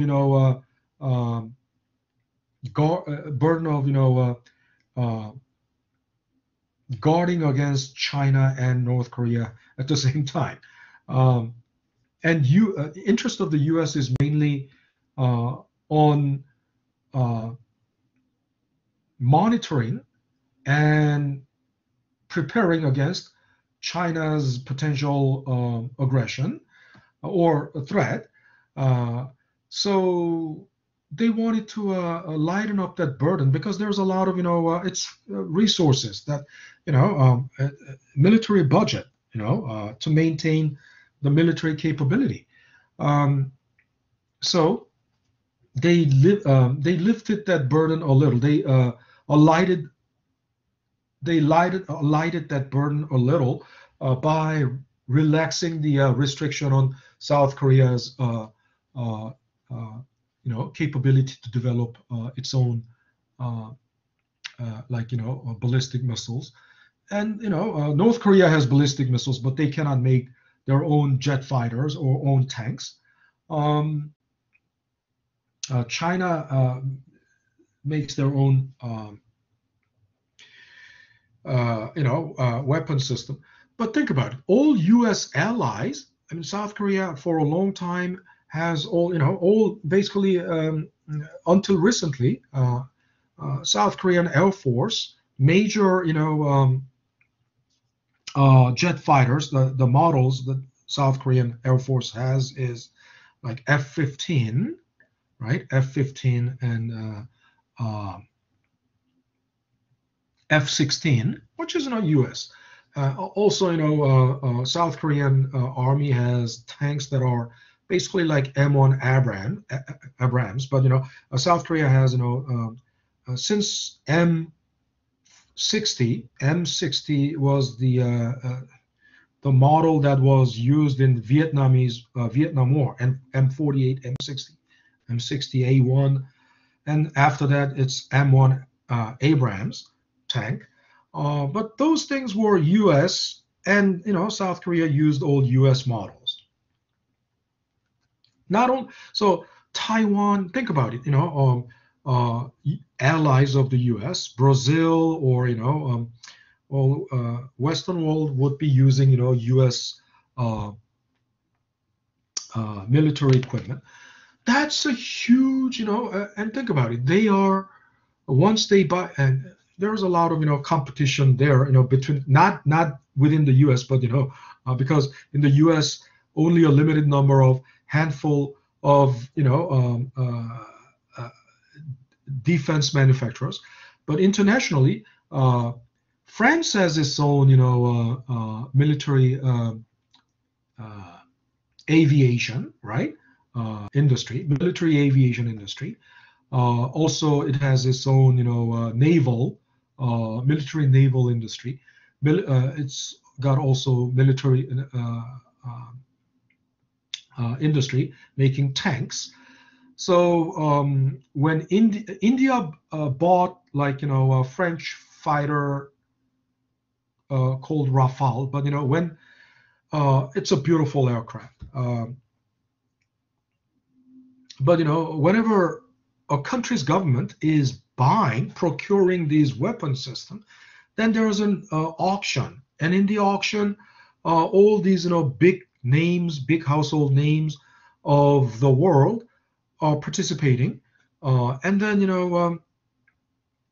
there's a huge competition there. But think about it. A lot of countries that are allies of the U.S. are using U.S. weapon systems. So aerospace and defense industry earnings would be good. Earnings would be good. So price earnings ratio would have to be low, right? Whatever, and then whatever is the above the median, right? Above the median. So pharmaceuticals, chemical products, application software, asset management, food products, they have higher than median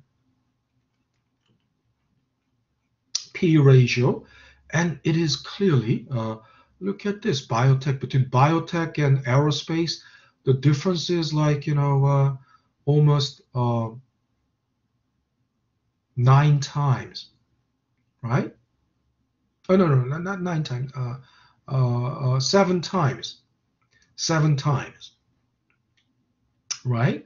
So that is all, that attests to the present value of growth opportunity. Now this is aggregate. Okay, I'm not.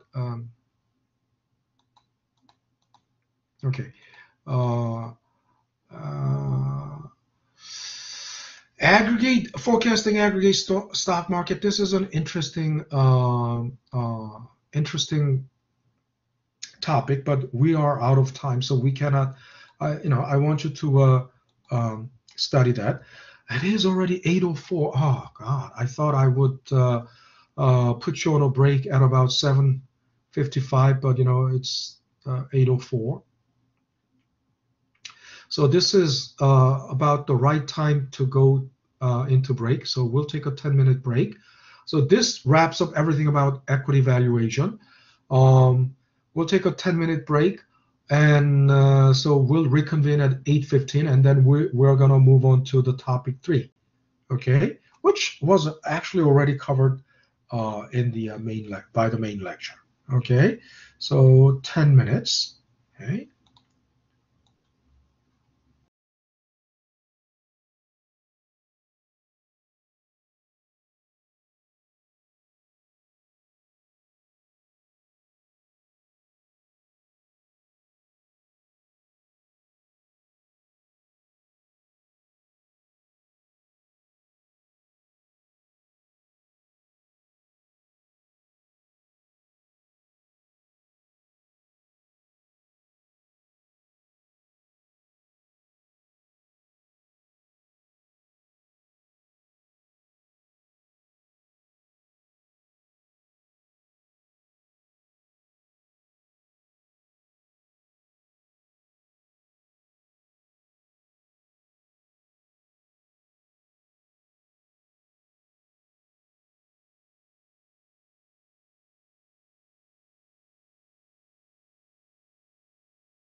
All right, we're back. We're back. Now I have only 4 people here. I don't know.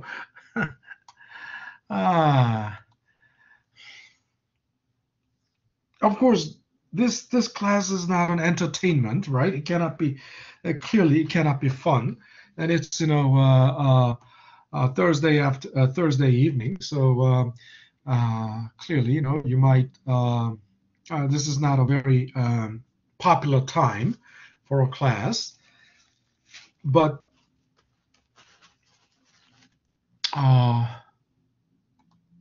yeah, I'm sharing applications, so yeah. But we gotta do what we gotta do. So we're moving on to topic 3, and topic 3 is all about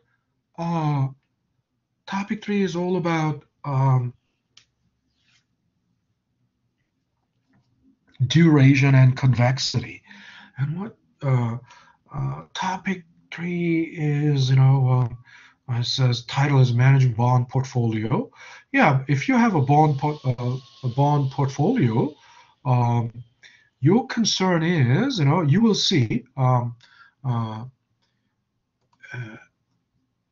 that your bond prices are prone to interest. Bond prices are prone to fluctuation, right? In other words, bond prices changes, right?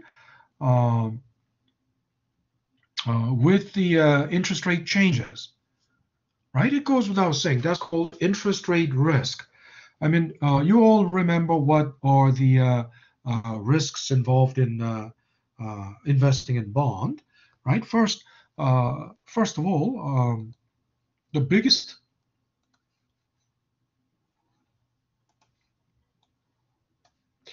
the most immediate and biggest risk is the default risk. Isn't that right? Default risk.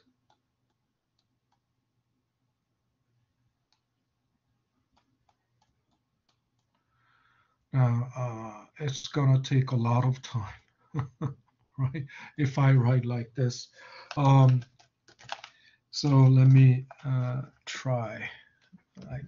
Second risk is the inflation risk, right? Inflation risk. Of course, inflation risk is just across the board, across the entire economy. Nobody can default risk is bond specific, right? In other words, company specific, but inflation risk is across the board. 3 is the liquidity. Third one is liquidity risk, right? Liquidity risk is the risk of holding a bond of a company that is not well known. So it's going to be difficult to liquidate or sell this bond. The fourth is what they call, it goes by many names, right? Fourth risk goes by many names. First is called maturity. It's called maturity risk. Maturity risk. It's also called price risk. It's also called interest rate risk. Why does it go by so many names?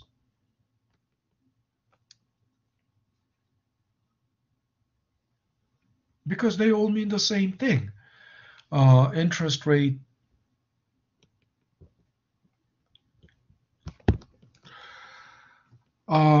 If you think about it, the longer the maturity, right?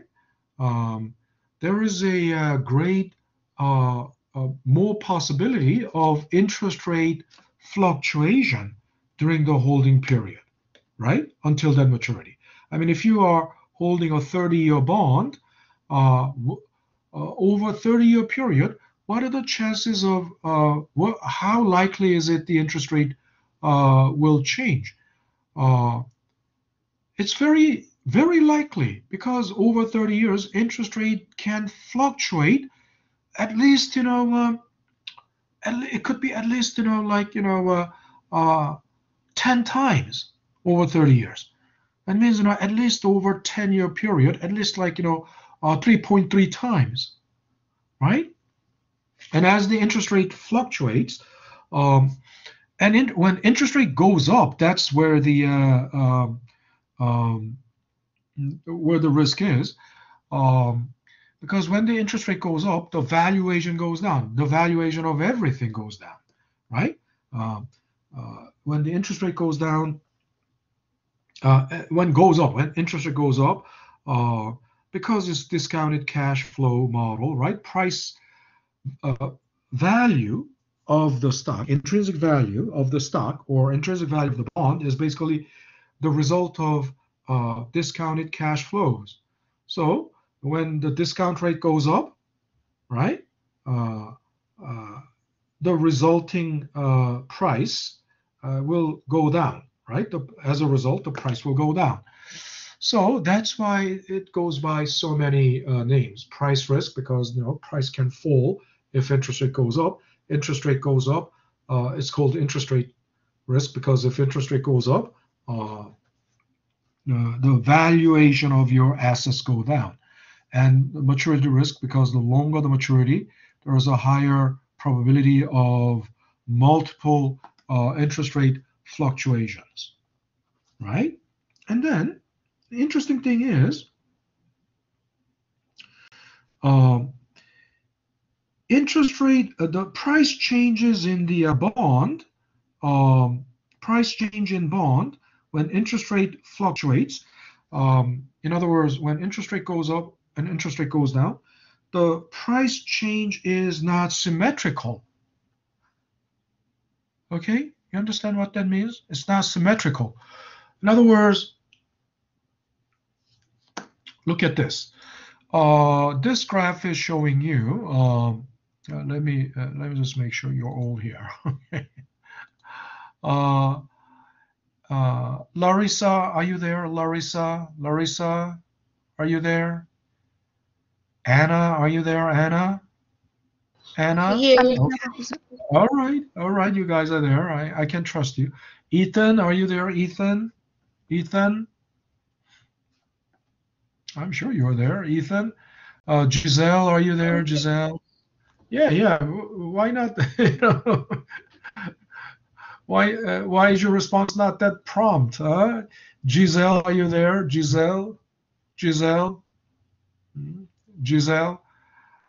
Okay, I would have to assume you're away, so I'm speaking to three people. But look, what is this graph telling you? This graph is telling you exactly, showing you the asymmetry between the increase in interest rate and decrease in interest rate. Look, so four bonds are listed here. Four bonds are displayed here. Bond A has a very high coupon rate, 12% coupon rate, and the yield to maturity of 10%, right? They all have yield to maturity of 10%. So that's the discount rate, except for D. D has the yield to maturity of 6% and its discount rate of 6%. Now, A and B have high coupons, but A is short-term bond, B is long-term bond, and everything else is a long-term bond. And C and D have low coupon rates, but they are long-term. C has 10% yield to maturity. In other words, discount rate is 10%. D has 6% yield to maturity. And look at the movements, change in price as the change in yield to maturity. In other words, initially it was 10%, but let's say uh, it went up by 1%, right? Discount, in other words, discount rate, yield to maturity is basically the rate you are discounting it with. So when interest rate goes up, that means a discount rate goes up, right? So if interest rate goes up by 1% from, zero means not 0%, but change, zero change, right? Zero change and 1% change. If it goes up by 1%, price will have to go down, of course. Price will go down. But, which one goes down the most? D goes down the most, right? I mean, if it goes up 5%, look, D goes down the most, right? D goes down the most. And then C. The reason D goes down the most is because it has very poor coupon rate, and it's long-term, right? And from 6% to 7%, 6% to 11%, right? If it changed 5%, if it increased 5%, that means from 6% to 11%. If interest rate goes up to 6%, the price drop should be significant. But then look at stock A, which had high coupons and short-term maturity, initial rate of 10%. From it dropped the least. Why? First of all, it has hefty coupon to its short-term bond, so there's not much, uncertainty. Not as much as 30-year bond. And then, in other words, the time to maturity is much shorter. They can wait. They can hold on to it with less uncertainty, right? Less, risk. And then from 10% to 15%, the impact is not drastic, that much drastic. But from 6% to 11%, a lot more impact. Look at B. It's also 12% coupon rate, but 30 years. So drop. The difference is significant. The difference between look at the drop in the bond price. Bond A, although the discount rate increased by 5%, the drop is not more than like this is about 25% drop. The drop is not more than like 10%. But look at this, bond D, the drop is almost like 5% drop. Let's take a look at the 4% drop. 4% drop. The drop in the price of bond C is like 25%. Drop in the price of bond D is like 50%. Jesus, 50% drop just for increase of 4% in discount rate, right? But then look at the other scenario, the other side. Interest rate goes down. In other words, discount rate goes down. If the discount rate goes down, the price will have to go up. Now look at bond A. Let's say again 4% change, 4% drop. When bond price discount rate dropped by 4%, bond A, price of bond A only went up by about 10%, but bond B went up by about 50%, and the bond C went up by about 100%. Bond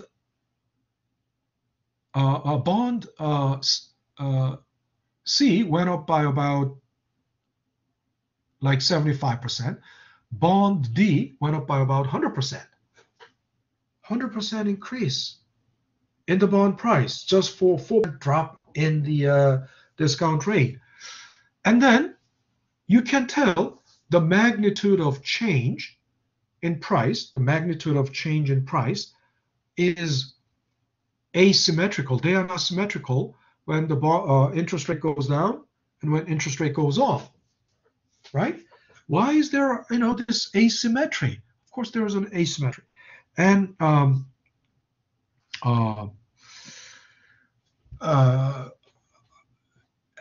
a Canadian economist, I think he Malkiel was, I believe he was Canadian economist, and around 1962, he summarized his theorem about the bond price and the yield. So to sum it up, there are about six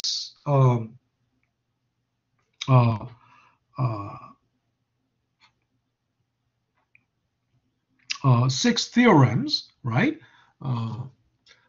First, this B stands for bond price. Bond price and yield are inversely related. Of course, we all know that. The price of any asset and the interest rate or the discount rate are all inversely related. That goes without saying. We know that. And increase in yield to maturity results in change in bond price that is less than change in bond price due to drop in yield to maturity of equal magnitude. That's what I just talked about. There is an asymmetry, right?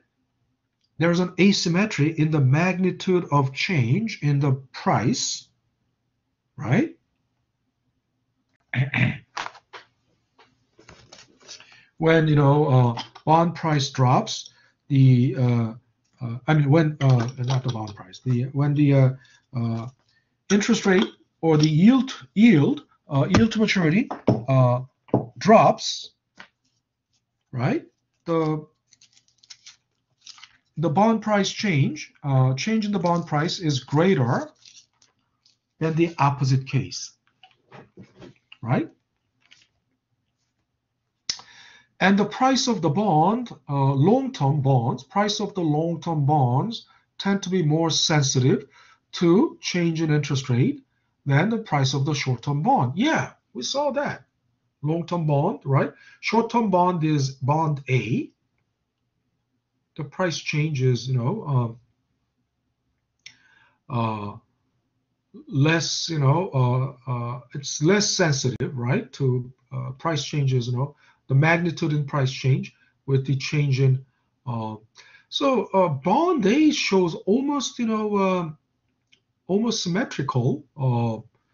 It's not still symmetrical because, it's almost 10% when bond price dropped. I mean, when the yield interest rate dropped, but when the interest went up by 4%, that wasn't 10%. It was like 5%. Fourth, theorem number 4. This is the sensitivity, actually. Think about it. Change in bond price over change in yield. Yield is, the prevailing interest rate. So that's the sensitivity. Think about it. Change in when bond price changes,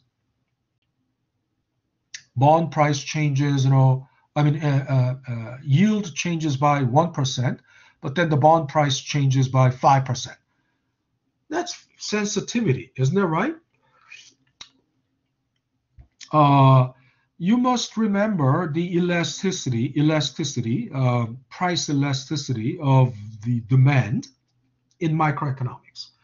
How do you calculate the elasticity? Elasticity is, how is it defined?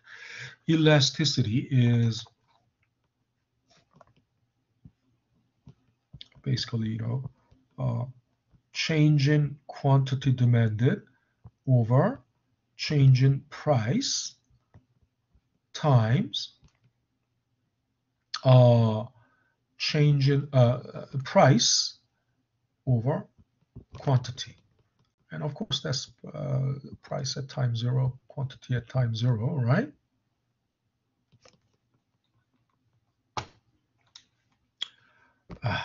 This is really giving me a headache.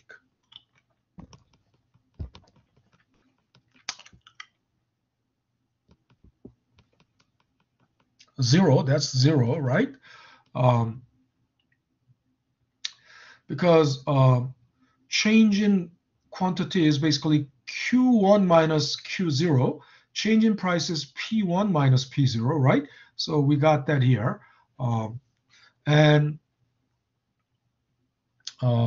percentage change, originally, think about it, this came from originally, the percentage change in quantity, which is, change in quantity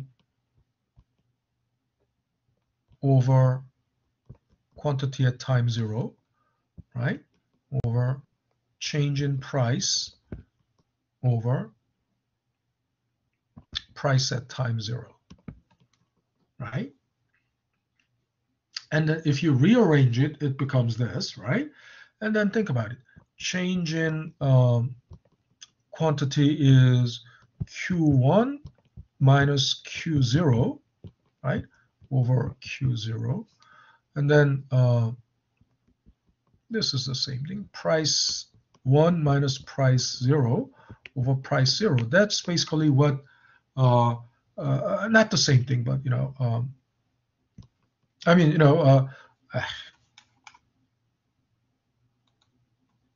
that's what change in Q is. Isn't that right? That's what change in Q is. Also, that's what change in P is. P1 minus P0, right? Okay. So the sensitivity part is this. This is the sensitivity part.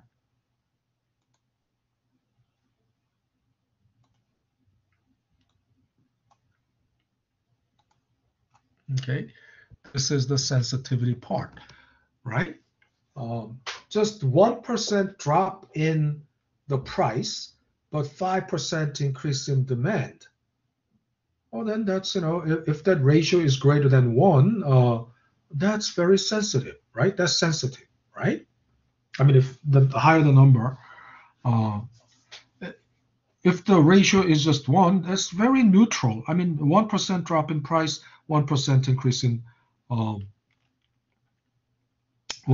increase in demand. It's just neutral. But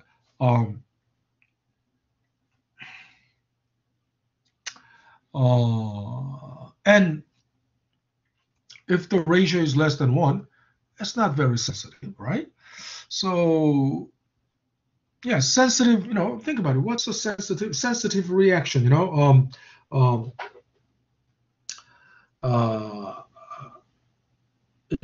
a very crowded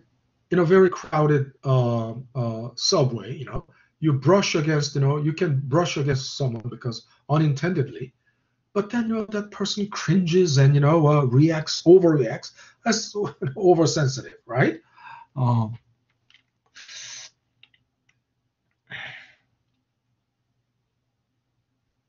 So now, then think about it.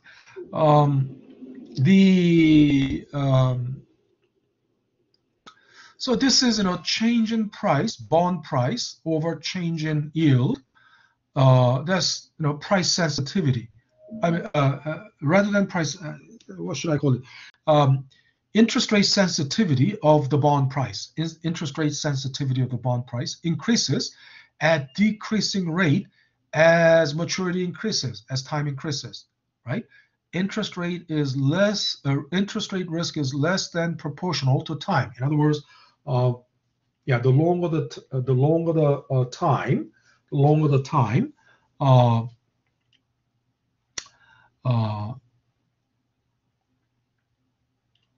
the interest rate sensitivity decreases, right?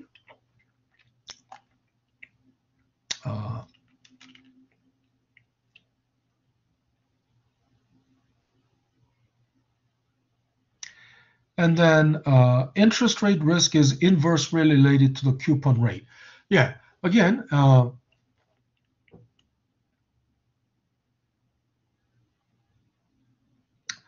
if the coupon rate is higher, look, bond A and bond B, coupon rate is 12%. The coupon rate is higher, and these with higher coupon rates, their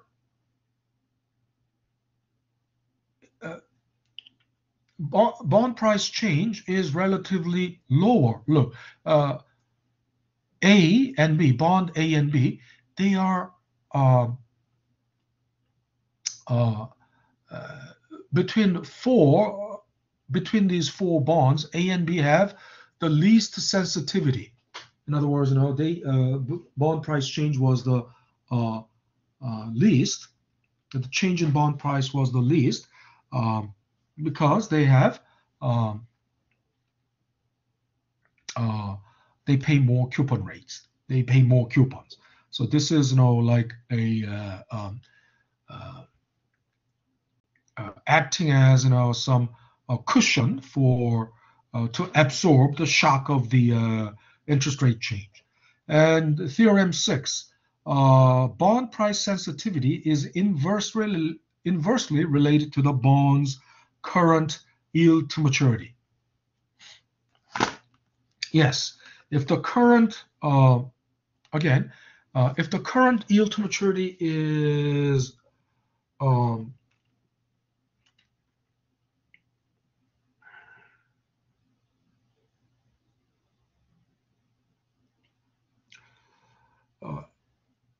if the current yield to maturity is high, then interest rate sensitivity of the price, right? Interest rate sensitivity of the price is less, right?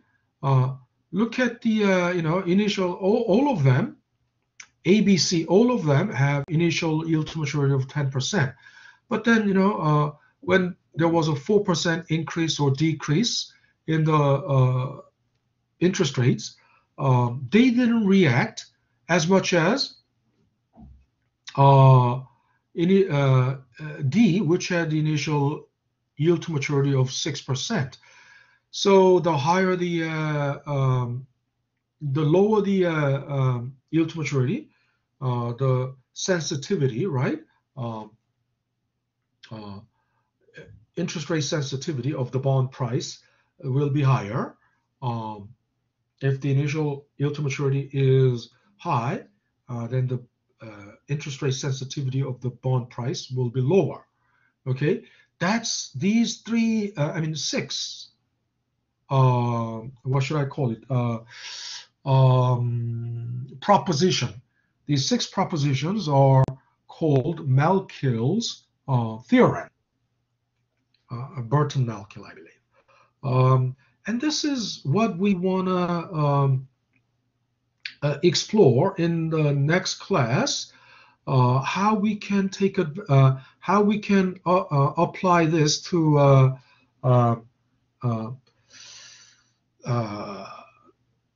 secure steady stream of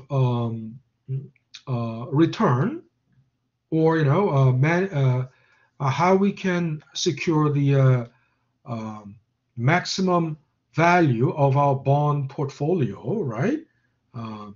From by understanding and applying these characteristics. Okay. Now we are almost out of time. I want to go over this, but let's do this because a price of 8% annual coupon bond. Coupon is 8%, right? And under different scenarios, right? Bond yield, first of all, yield and time to maturity. Look, 8%, if the yield is 8%, whether, remember, if the coupon rate and the yield are the same, right, it's going to be a par value bond. If the coupon rate is greater than the yield, then it's going to be a premium bond. If the coupon rate is less than the yield, it's going to be a discount bond. So, and the bond yield was originally 8%, so and the coupon rate was 8%, so they would have to be all par value, 1,000, 1,000, 1,000, right? But let's say the yield went up, interest rate went up by 1%, so 9%, so then it's greater than coupon rate. coupon rate is less than the yield, so then they will all be discount bond. So 1-year bond 990, 10-year bond 935, 20-year bond. Look at the percentage change. They all went down, but the short-term bond went down the least. Long-term bond went down the most, right? That's what we have been all talking about so far. So we're gonna pick up from the next slide, which is slide 5. I think it is also. Oh, in case of zero coupon bond, because it is a zero coupon bond, it will be just discounted. But when the yield went up to 9%, drop it, you will see the same thing. Short-term bond will have the lowest drop. Long-term will have the highest drop. So next class, next Thursday, we're gonna pick up from Macaulay's duration. Okay. Alrighty. So any questions so far? Any questions? It's 8:46. I have only 3 people. Any questions so far? Any questions? Are you guys still there? Are you guys still there? You're away. No questions, though. Okay, no questions. Alrighty. So have a great afternoon, a great evening, and have a great weekend. And I will see you guys on next Thursday. Okay? Alrighty. Take care, everyone. All right, you too, Anna. Take care. I'll stop sharing, stop recording, and sign out.